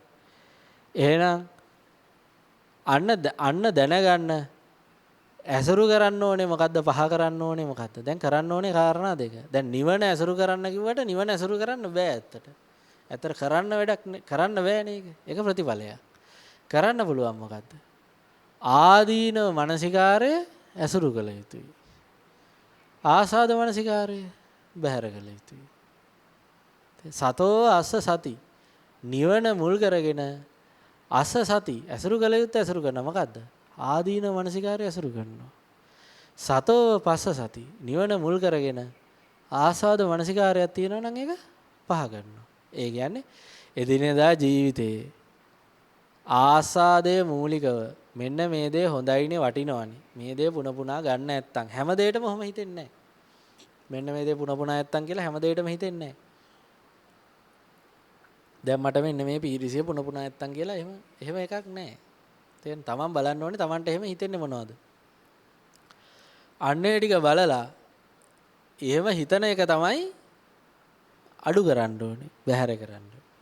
එහෙම හිතන, කියන, කරන තුන්ටම අදාළයි. කායානුපසනාව යටතේ විස්තර වෙන්න නිසා මෙතන දාලා එහෙම කරන වැඩ ටික. එහෙම කරන වැඩ ටික මෙතනට කායානුපසනාවට. ඉදිරියේදී ඊටු ටික කියවෙනවා. ඒතර මෙතනට අදාළ ඒ කරන වැඩ ටික. හැබැයි කරන වැඩ ටිකටත් අදාළ හිතක් යෙදෙනවා. කරන වැඩේ සංවර කරද්දී හිත ඉබේම සංවර වෙනවා. කරන වැඩේට අදාළව අන්න මොකද්ද කරන්න තියෙන්නේ? සතෝ අස්ස සති සතෝ පස්ස සති. අන්න මේක හොඳයි වටිනවයි කියලා හිතන එක නම් ඒකට පුළුවන් තරම් මෙහෙම හොඳයි වටිනවයි කියලා හිතුවම මේ දුකට වැටෙනවනේ මං නිවනින් ඈත් වෙනවනේ. තව තව ශෝක පරිදේව දුක් දුම්නස් මෙහෙම හට ගන්නවනේ කියලා පටිසම්පාද චක්‍රයට අනුව විමසලා බැලුවා. ජාති ජරා ව්‍යාධි මරණ මේ දුක් ටිකට මෙතනම ලක් වෙන හැටි බැලුවා. ඒක භවයේ බැහැගෙන මතු ඒකට ලක් වෙන හැටි බැලුවා. බලලා එහෙම දුකකට ඇයි වැටෙන්නේ? එහෙනම් මේක මෙහෙම මානසිකාර නොකළ යුතුයි. ඒ මානසිකාරය ඔස්සේ ක්‍රියා නොකළ යුතුයි. එහෙම හිතන්න ගත්තා. දැන් අර හොරා නම් දැන් හොරා වෙලා ඉවරයි දැන්. හොරාට වණක් අහන්න හම්බෙලා දැන් හොරා ඒ උනාට හොරකම් කරන්නමයි හිත. තාම හොරකමින් ජීවත් වෙන්නේ. දැන් මෙයා හොරකම ප්‍රහාණය කරන්න සතර සතිපට්ඨානෙ වඩනවා. දැන් මොකද්ද කරන්න ඕනේ? දැන් මෙයාට ආසාද දැන් හොරකම් කිරීම කියන කාරණේ ආසාද අනුව මෙනෙහි කරනවා. මෙයා දැන් දැනගන්නවා මේ මෙනෙහි කරාම මම වැටෙන්නේ දුකටනේ හොරකමටමනේ. එහෙනම් මේ මෙනෙහි කරන එක අඩු කරන්න ඕනේ. හිතාමතා නිකන් අඩු කරන්න බෑ. එහෙනම් ඒකෙන් දුකට වැටෙන බව දකිද්දි අඩු වෙනවා. අන්න එහෙනම් ඒක අඩු කරන්න ඕනේ. හොරකම ආදීනව වැඩි මෙනෙහි කරන්න ඕනේ. අහු වුණොත්, ගුටි ගන්න හම්බ වුණොත්, මේවා තේරෙන්නේ කර්මාරූප විපාක ආවොත් අනිත් එක මේක මට කැමති විදිහටම කරගන්න නෑනේ. මටත් දුක හම්බ වෙනවා වෙන සත්‍යයන්ටත් දුක හම්බ වෙනවා කියලා ඔන්න මෙනෙහි කරන්න ගන්නවා. ඒ මෙනෙහි කරන්න ගද්දි මොකද්ද වෙන්නේ දැන්? දැන් අන්න ඒ අනුව චතුරාර්ය සත්‍ය ඥානෙ පිහිටලා මොකද්ද වෙන්නේ? අර කුසල මූල පටිසම්පාදේ වැඩෙන්න ගන්නවා. මොකුත් නැහැ. ඔන්න ඔච්චරයි කරන්න තියෙන්නේ. ඕක කරද්දි කායානුපසනාව වැඩෙනවා. ඒක කඩලා විස්තර කරනවා. දීගං වා අසසන්තෝ දීගං අසසාමීති පජානාති. දීගං වා පසසන්තෝ දීගං පසසාමීති පජානාති. රස්සං වා අසසන්තෝ රසං අසසාමීති පජානාති. රස්සං වා පසසන්තෝ රසං පසසාමීති පජානාති. අන්න එතකොට බලනවා මෙන්න මේවා මම ගොඩක් පුරුදු කරගෙන තියෙන ඒවා යලි කොච්චර හිතුවත් ආයෙ අනිත් පැත්තට කැමැත්ත එනවා. දැන් අපි හිතමු කෑම කන්න තියෙන කැමැත්ත ආසාව කොච්චර විදර්ශනා කරත් ආයෙ ප්‍රබලව නැගී සිටිනවා. හරි අමාරුයි. ඒ වෙලාවට මොකද්ද කරන්නේ? එතනින් නතර වෙන්නේ. මේක දීර්ඝ ලෙස පහ කළ යුතු එකක්. දීර්ඝ ලෙස ඒකේ ආදීනව මෙනෙහි කරනවා. එහෙනම් ඊට පස්සේ එක වෙලාවක හිතෙනවා ඔන්න යාළුවෙක් හරි කියනවා ටීවී එකේ හරි දකින්න. මෙහෙම කෑම එකක් පෙන්නනවා. මේක කන්න ඕනේ හොඳයි කිය දැන් හිත දුවනවා. හිත දුවද්දි තමයි මොකද්ද හිතන්නේ? ටක් ගාලා හිතනවා මම මේ ආසාද මනසිකාරයනේ කරන්නේ. අන්න දීගංවා ඊතර අසසන්තෝද පස්සසන්තෝද ඒක. පස්සසන්තෝ මේකට ගියොත් මගේ ශාන්ත භාවය නැති වෙලා දුකට වැටෙනවා. මේක පහ කළ යුත්තා. තේරෙන්නේ කතාව. අන්න ඊතර ඒක තමන් ඒක මොකද කරන්නේ? ආදීනව මෙනෙහි කළා. ඒ දුකෙන් ඉවත් වෙනවා. ඔන්න ඔය ආකාරයට එකපාරක් කරාට හරියන්නේ නැහැ. හොරකම් පුරුදුනේ එකපාරක් කළාද? එහෙනම් අනන්ත සසරෙත් කළා මේ જાතියෙත් කළා. ඒතර එහෙනම් මේකත් එකපාරක් කරාට හරියන්නේ නැහැ. මේක යලි ඒකට කියනවා ආසේවිතාය, භාවිතාය, බහුලීකතාය, මොකද යානිකතාය, වත්තුකතාය, අනුච්චිතාය, ಪರಿචිතාය, සුසමාරද්ධාය. ඔය කියන්නේ වඩන්න පුළුවන් මට්ටම ඉහළම මට්ටම. සුසමාරද්ධාය කියන්නේ උඩම. තේරෙනවනේ කතාව. එතකොට ඒ නැතත් ආසේවිතාය භාවිතාය බහුලීගතං මම බහුල වශයෙන් කරන්නේ මේකනේ කියන තැනට එන්න ඕනේ. ඒ කියන්නේ රස දනවන ආකාරයේ ආහාරයක් පෙන්වද්දී රමණීය ආහාරයක් පෙන්වද්දී රමණීය සහ රමණය කියන්නේ දෙකක්. ඒකේ මානසිකව රමණය කරන්නේ නැතුව මම ඒකේ ආදීනව මෙනෙහි කරන එක තමයි වැඩි. දැන් ඒක වැඩි නම් ඒකට කියන්නේ මොකද්ද? අන්න බහුලීගතයි. අන්න දැන් තේරෙනවද? ඒතර ආසේවිතාය භාවිතාය බහුලීගතය. ආසේවණය කරන්න ඕනේ. භාවිත කරන්න ඕනේ. ආසේවණය කරනවා කියන්නේ මොකද්ද? අද කළා නම් අද මේකේ ආදීනව මෙනෙහි කරා නම් හෙට ආදීනව මෙනෙහි කරද්දී මොකද්ද වෙන්නේ? අන්න ආසේවණය වෙනවා. Tamanට තේරෙනවා. හෙට මෙනෙහි කරද්දී ඊට වඩා පහසුයි. ඊයේ ටිකත් එක්ක එනවා. අනිද්දා වෙනෙහි අකුසලයත් එහෙම තමයි. මේකත් එහෙමයි. එතන එකින් එකට ආසේවණය වෙනවා. පළවෙනි විනාඩි 5ට වඩා දෙවෙනි විනාඩි 5 බල සම්පන්නයි. කවදාවත් ආපස්සට යන්නේ. එකින් ආසේවණය. එහෙම ආසේවණය කර කර බල ගන්නන්න ඕනේ. ආසේවිතාය භාවිතාය යලි යලි භාවිතා කරන්න. බහුලීගතය. ඒක තමයි බහුල එක බවට පත් කරන්න. දැන් තේරෙනවද කතාව? ප ဋ ාණේ තියෙනවා පුරිමා කුසලානං ධම්මානං පච්චිමා කුසලානං ධම්මානං ආසේවන පච්චේන පච්චේ මට මතක විදිහට තියෙනවා. තේරෙනවද? ඒතර ආසේවණේ වෙනවා. කුසල හිතට ආසේවණේ වෙනවා.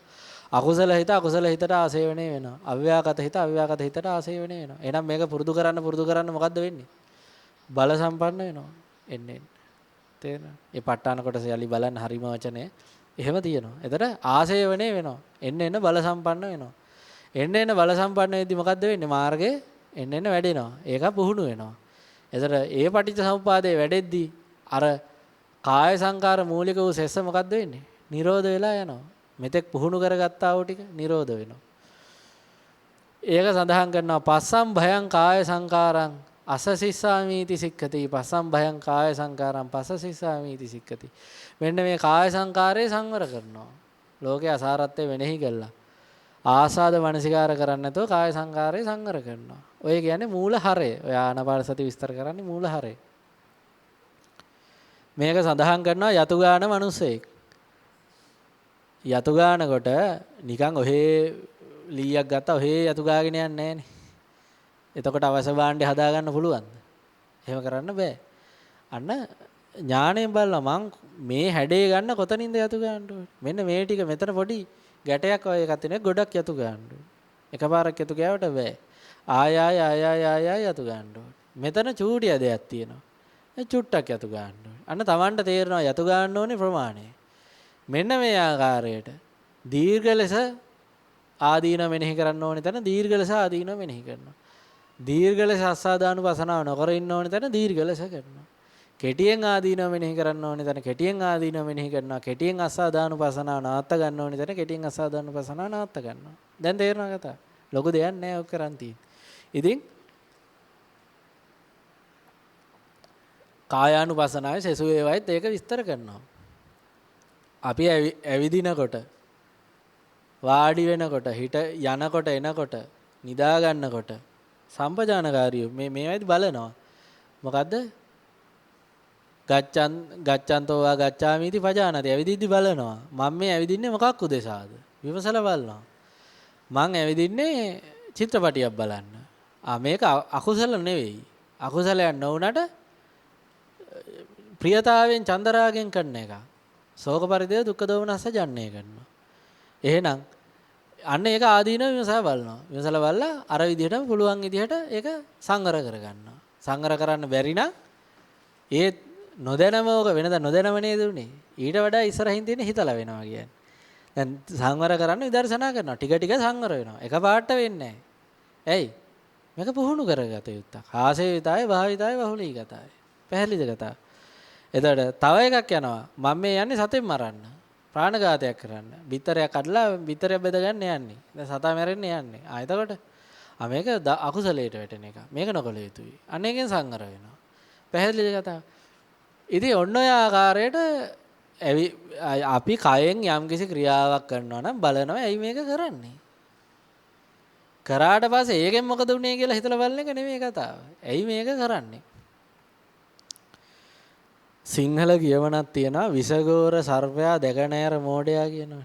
දෙරණ තුල තුඹසා තුඹස තුල සර්පයා විසගෝර මේ තුඹසල තුල නාගයා විසගෝර සර්පයා දැක නැර මෝඩයා මේ සිංහල කියවන මේ තුඹස කියන්නේ භවයේ බැහැගෙන තියෙන්නේ මේ කර්ම විඥාන ඒවා තමයි ඉන්න සර්පයා සර්පයා එළියට ආපු වෙලාවට පහර දෙන්න නැතුව ඇතුළට යවන්න එපා තේරෙනවද කතාව ආයේ අපි හිතමුකෝ චිත්‍රපටිය සතුටෙන් බලලා සතුටෙන් අවසන් කරලා සතුටෙන් ඉවත් වුණා කියලා එකකින්. එතකොට මොකද වෙන්නේ? එතකොට බොහෝම බල සම්පන්නව උපාදාන පත්‍යා බහෝ කියලා භවයේ බැහැ ගන්නවා.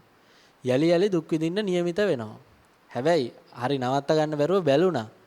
ඒක නැති වෙන්න කලින් අනේ මම මේ කොච්චර වෙහෙසක්ද ඉන්නේ කොච්චර දුකක්ද ඉන්නේ දැන් මතු දැන් ඕක මතක් වෙන වතාවක් ගානේ මම මේක ආයෙ මේක බලන්න ඕනේ මෙවදු චිත්‍රපටියක් බලන්න නැත්තම් කියලා දුක් විඳින්න මෙහෙම දුකකට ලක් වෙනවනේ කියලා අඩුම ගානේ එකපාරක් හරි පහර දීලා මිසක් ඒක යවන්න එපා තේරෙනවනේ පැහැදිලි කතාව. එතන යම්කිසි මේ ආර්ය මාර්ගයේ මනා වඩා ගන්න කෙනෙකුට ඕන නම් ඔය ලොකු හාමුදුරුවෝ දීපු උපදේශ යම්කිසි තමන්ගෙන් අකුසලයක් හෝ අකුසල නොවුනත් රාග දේශ මොහ අදහසක් හෝ එහෙම දෙයක් පරිඋට්ටාන වෙලා ක්‍රියාත්මක වීමක් වුණොත් ඒකේ අසාරත්වයක් නොහිතා යවන්න එපා අඩුම ගානේ. නවත්ත ගන්න බැරි නම් සංවරය තාම නැත්තම් ඉන්දිය සංවරය මනාව නැත්තම් අවම වශයෙන් ආදීනයක් නොසිතා අතාරින්න එපා.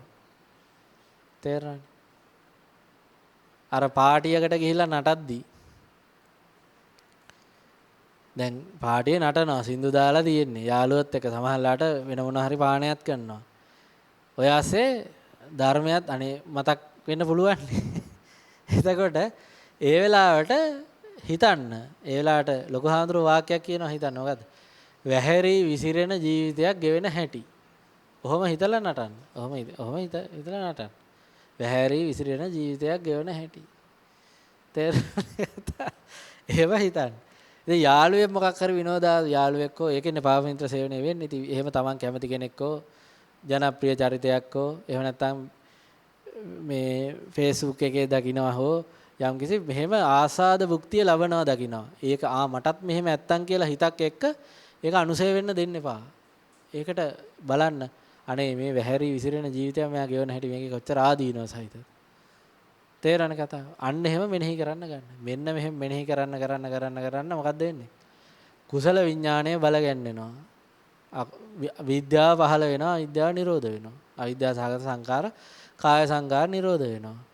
ඉතින් අලෝකිතේ විලෝකිතේ සම්පජානකාරී හෝති. ඉතින් දැන් මේක ඇවිදින කියන කරන ටිකට කියන්නේ ගොඩාක් සංකීර්ණ ටිකනේ. මේක ගොඩක් එළියට විද්‍යාමාන පේන ටික. ඊටත් වඩා සියුම් තැනකට ඔන්න දැනෙනවා. අලෝකිතේ විලෝකිතේ. වම් පැත්ත හැරෙද්දී ඇයි මම වම් පැත්ත හැරුණේ? ගොඩක් තථාගතයන් වහන්සේගේ පිළිම හදද්දී ඇයි net අඩවන්න හදන්නේ. එහෙම කරන්නේ ඇයි? මොකක්ද ඒකේ තේරුම? අන්න. අපි විශේෂයෙන් කරකෝ බලන්නේ බොහෝ කොට මොනවටද? රාග දේශ මොහ වැඩවලට. පැහැදිලි කතාව. රාග දේශ මොහ වැඩවලට. දැන් අපේ ගෙලේ තියෙනවා මං හිතන්නේ කොටස් 7කට විතර කැඩිලා. මේ ගෙල කෑලි 7කට මේ අස්තිය කැඩිලා තියෙන්නේ. හේතුව මොකද? මෙහෙම හොරෙන් බලන්න පුළුවන් වෙන්න තමයි ඒක හැදිලා තියෙන්නේ. තථාගතයන් වහන්සේගේ ශ්‍රී ශරීරයේ මේ කොටස මොකද්ද වෙලා තියෙන්නේ? එක අස්තියක් විතරයි තියෙන්නේ. එකම අස්තියක්. එකට හා වෙලා තියෙන්නේ. ඇටකට. උන්වහන්සේට මෙහෙම හැරෙන්න බෑ. තේරෙනවද කතාව? උන්වහන්සේ හැරෙන්න බෑ. හැරෙන්න ඕනෙ වෙන්නෙත් නැහැ. ඕන නැති නිසාම ඒක ඒ බෝධිසත්වයෝ කාලෙම එහෙම ලක්ෂණ නැහැ. බෝධිසත්ව කාලෙම. ඒ නිසා දෙතිස් මහා පුරුෂ ලක්ෂණ වලදී අන්න අර එහෙම ලක්ෂණයක් පිහිටනවා. ඒ මහා පුරුෂ ලක්ෂණ වලිය කන් නෙවෙයි. නමුත් එහෙම ලක්ෂණයක් පිහිටන උන්වහන්සේ හැරෙදි නාගාව ලෝකණය කියලා ශ්‍රී ශරීරයම තමයි හරවලා බලන්නේ. අන්න ඒතොර දැක්කද කතා. ඒතර අපි ඇයි මෙහෙම හැරි බලන්නේ? අන්න අර තොරතුරු හොයන්න. කන හරවලා බලන්නේ මෙහෙම කරලා බලන්නේ තොරතුරු හොයන්න. ඔය පූසෙක් එහෙම බලන්නකෝ. මොනවා හරි සද්දයක් කරාම ඒකට අනුව මෙහෙම හැරෙනවා. ඒ හැරෙන්නේ මොකටද කියලා බිස්කට් ටින්නයක් එහෙම හැරියොත් මොකද්ද වෙන්නේ? ටක් ගාලා නැගිටලා එනවා. එතකන් නැගිටින්නේ. එතකොට ඒතර ඇයි අන්න දැක්කද ඒ තිරිසන් සතාගේ ඒක තියෙනවා. ඒකම තමයි අපේ තියෙන්නේ. ඒ බඳුව විඥානයක් තමයි අපේ තියෙන්නේ. අපි පුරුදු කරගත්තේ උගේවට වඩා පොඩ්ඩක් වෙනස්. චුට්ටක් වෙනස් එච්චරයි. ලොකු වෙනසක් නෑ. එතකොට ඒවට අනුව ඇහැ කන නාසය දිවකය මන හසුරවනවා. වම දකුණ බලනවා. ඇහැ කරකවනවා. කරකවලා බලනවා. හැරිලා බලනවා. ඉතින් මෙන්න මේ ටික කරද්දි බලන්නේ ඇයි මේ මොකටද කරන්නේ? තේරෙනවද කතාව? ඉතින් ඔය එක්තරා අවස්ථාවක එක්තරා භික්ෂුවක් තව භික්ෂුවක් ගැන කිව්වා. උන්වහන්සේ ඉතින් මේ කුටියකට ගිහිල්ලා මේ දුර පන්සලක බොහොම අලංකාර පරිසරයක තියෙන ආරණ්‍යක ඉතින් ආරණ්‍යට ආපුම දවසේ භික්ෂුව. ඉතින් මෙහෙම බලලා ආරණ්‍ය වටේ පරිසරය ඉතින් ඊටාම ලස්සන තැනක තියෙන ආරණ්‍ය වටේ බැලුවලු. එතකොට ඉතින් දැන් ආරණ්‍යට එන්නේ භාවනා කරන්නනේ. ඉතින් ආරණ්‍ය වැඩ ඉන්න හාමුදුරන්ට කිව්වලු මේ පොඩි නම ඔක හොඳට බලා ගන්න මම ප්‍රශ්න අහනවා. හොඳට බලා ගන්න ඔය පරිසරේ මම ඕකෙන් ප්‍රශ්න අහනවා. ඇයි මොකටද බලන්නේ? කිසිම වැඩක් නැහැ නේද? තේරෙනවද? කිසිම වැඩක් නැහැ. අර ආසාද භුක්තිය උදෙසා දැනගැනීමේ ආසාව උදෙසා බලන්න. ඉතින් මේ කයේ තියෙනවා මෙහෙම ලක්ෂණයක්. එක තැනක වාඩි වෙලා භාවනා කරන්න බැරි වෙන්නම් මේක බලපානවා. තේරෙනවද කතාව? ඒකටත් බලපානවා. එහෙනම් මේ සතර සතිපට්ඨානය කියන එක තැනක වාඩි වෙලා භාවනා කිරීම පමණක් වූ එකක් නෙවෙයි. සියල්ලටම අන්තර්ගතයි. හැබැයි එක තැනක තිබ්බොත් එක විදියකට අපිට ඉන්න බැරි රිදෙන එක රිදුන් නැතත් සමහර වෙලාවට. ඉදි රිදෙනව නෙවෙයි. මට නැගිටලා යන්න ඕනේ කොහට. එහෙම එකක් එනවනේ. ඒතර එන්නේ ඇයි? අන්න කායානුපසනාවේ දුර්වලතාවය තියෙන. කායානුපසනාව හොඳට වඩන්න ඕනේ. ඇයි මං නැගිටින්නේ? වර්තමානයේ වඩන්නේ කුසලයේ නම්. මේක ලේසි නෑ. කියනවා වගේ ලේසි නෑ. භාවනාවක් කරන්න බලන්න කුසල අදහසක ඉන්න බලන්න පැයක් දෙකක් ඉන්න පුළුවන් ද පුටුවක් කියලා. ඒතර නැගිටින්න හිතේදී හිතන්න මම මේ වඩන්නේ කුසලයේ නම් දුකෙන් මුදවන්නක් නම් එයි මං නැගිටින්නේ මට වතුර තිබහකුත් නැත්තම් බඩගින්නකුත් නැත්තම් වොස්රූම් යන්න ඕනින් නැත්තම් වෙන මොකක් හරි වැඩකුත් නැත්තම් මෙතන ඇඟේ අමාරුවකුත් නැත්තම් පුටුවත් බොහොම හොඳට සැපට තියෙනවා නා එයි මං නැගිටින්නේ ඒක හරි අමාරු වැඩක් අන්න එහෙම පුහුණු කරන්න ඕනේ එහෙම පුහුණු කර කර ඒ කාය සංකාර රාග දේශ මොහ සාගත කාය සංකාර නවත්තන්න ඕනේ කපා හරින්න ඕනේ ආදීන මනසිකාර කරන සංකාර වඩන්න ඕනේ එතකොට ඒකට සියල්ලම අදාළයි. දැන් මේ මල පහන පූජා කරන එක කියන්නේ වැඩි යුතු සංකාරයක්. මෙත්තා සහගත වචී කර්ම, මෙත්තා සහගත කාය කර්ම, මෙත්තා සහගත මනෝ කර්ම වඩන්න ඕනේ. ඒවා කරන්න ඕනේ.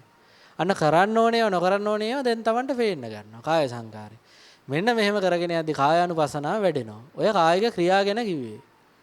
ඊට පස්සේ මේ කය කියන්නේ කොහොම එකක්ද කියලා විමසලා බලනවා. කය කියන්නේ මේ සතර මහා භූත රූප කය ගැන මේ කතා කරන්නේ. මේක මෙයා හතරට බෙදනවා පඨවි ආපෝ තේජෝ වායෝ කියලා හතරට බෙදනවා මේ බලන්න එක ක්‍රමයක් මේ පඨවිය කැමැතිසේම තියනවාද විමසලා බලනවා මේ පඨවි මේ මං කැමැති රූපය කියලා අපිට හිතෙන්නේ අර කොටස් ගොඩක් එකතු වෙලා ඔය අනුපසනා කියන එකේ ඔය අර්ථයක් තියෙනවා අනු කොටස් වලට බෙදලා බලනවා යථාර්ථය කොහොමද කියලා කොටස් ගොඩක් එකතු වෙලා මායා දර්ශනයක් පේනවා මෙන්න කෙනෙක් ඉන්නවා මේ කෙනාට මං කැමතියි. එතකොට නිකන් අපිට නිකන් සමහරලාට අදහසක් එනවා මේකේ කොච්චර දෝෂ සිහි කළත් මම මේ කෙනාටනේ කැමති කියලා අදහසක් එනවා. මම මේ කෙනාට කැමති. අන්න ඒක නැති කරන්න උලි විමසලා බලනවා. පඨවි ආපෝ තේජෝ වායෝ කියන ඔන්න ඔය හතර ගමුකෝ. ඔය හතර ඇර වෙන මොකක් හරි තියනවද මෙතන? නෑනේ. වෙන දැන් අපි හිතමු වෙන මම කියලා තව කෙනෙක් ඉන්නවද? එහෙම නැහැ. ස්වාමියා බිරිඳ කියලා තව කෙනෙක් ඉන්නවද පඨවි ආපෝ තේජෝ වායෝ නැතුව? නැහැ. එහෙනම් පඨවි ධාතුව කැමැතිසේම තියනවද? මෙසේ වේවා මෙසේ නොවේවා කියලා කැමැත්ත තිබුවෝනි ලබන්න හැම පුළුවන්ද? පඨවි ධාතුවට පඨවි ධාතුව ජාති ධර්මයි. පඨවි ධාතුව ජරා ධර්මයි. ව්‍යාධි ධර්මයි මරණ ධර්මයි. කැමැතිසේ නැහැනේ ආබාධ විනිස පවතින්නේ. එහෙනම් මේක දුකන්නේ. මට ඕනි විදිහට තියෙන එකක් නෙමෙයි දුක. ආපෝ ධාතුවක් දුකක්. තේජෝ ධාතුවක් දුකක්. වායෝ ධාතුවක් දුකක් කියලා දුක විදිහට අන්න කායානුපස්සනාවේ තව හොඳට ගැඹුරින් විමසා බලනවා. ඉති අජ්ජත්තං වා කායේ කායානුපස්සී විහෙරති බහිද්ධා වා කාය. දැන් බාහිර කායත් බලනවා. බාහිර තියෙන කායවල. ඒවත් පඨවි ආපෝ තේජෝ වායෝනි.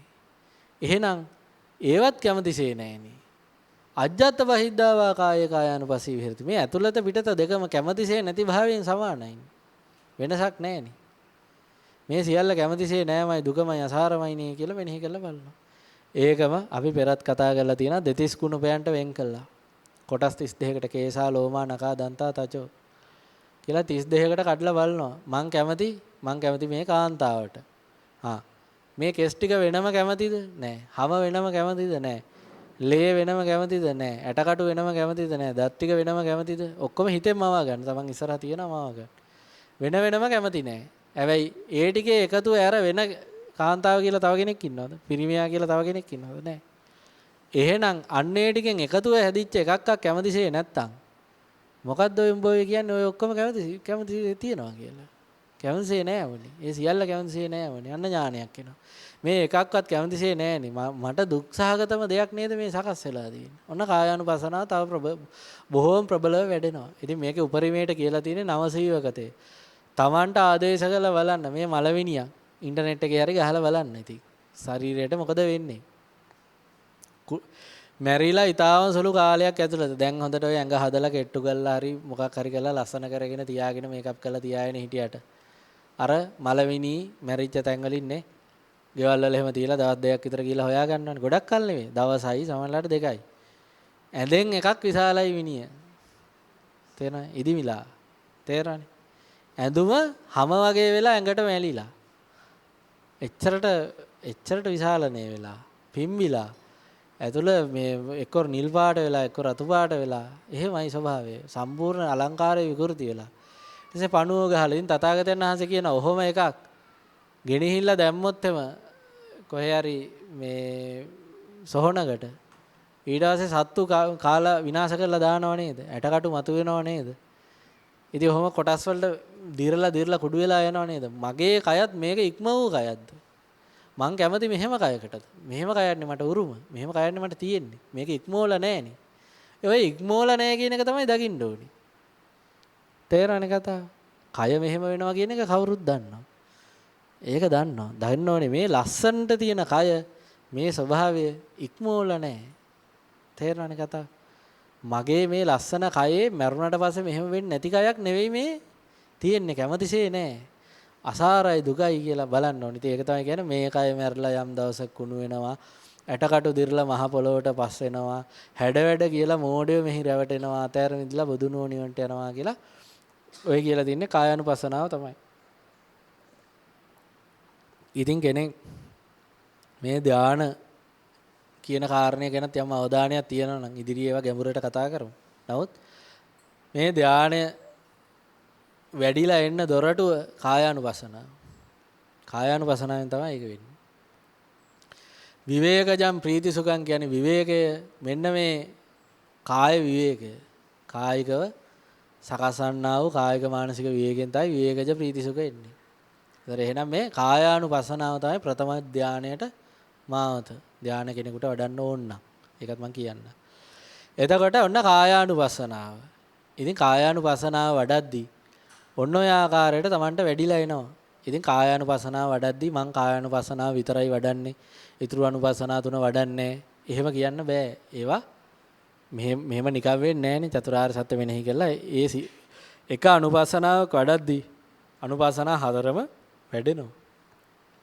ඊට පස්සේ වේදනානුපසනාව. ඉතින් වේදනාව ඔන්න දෙවනියාට සත්‍යය මූලිකව බැඳෙන්නේ මේ වේදනාව මූලිකව. ඉතින් මේක ගැන අපි දීර්ඝව කතා කරලා තියෙනවා. වේදනා දෙආකාරයි. දැන් වේදනානුපසනාව වේදනාවක් දැනුණා කියලා හරියන්නේ නැහැ. එහෙම නෙමෙයි බලන්න ඕනේ.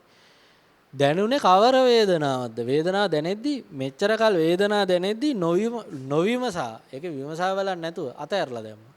ඒක නිකන් ඔහෙ යන්න දුන්නා. එහෙම යන්න දෙන්න එපා. දැන් බලන්න ඕනේ ඒ කුමන ආකාරයේ වේදනාවක්ද මම මේ විඳින්නේ? ඇයි මේ වේදනාව හටගත්තේ? අන්න එහෙම බලන්න ඕනේ. එහෙම බලද්දි පේනවා සාමිස වේදනා, නිරාමිස වේදනා විදිහට වෙන් වෙලා පේනවා. සාමිස වේදනාවේ දෙආකාරයක් තියෙනවා. දැන් මේ හිතන්න.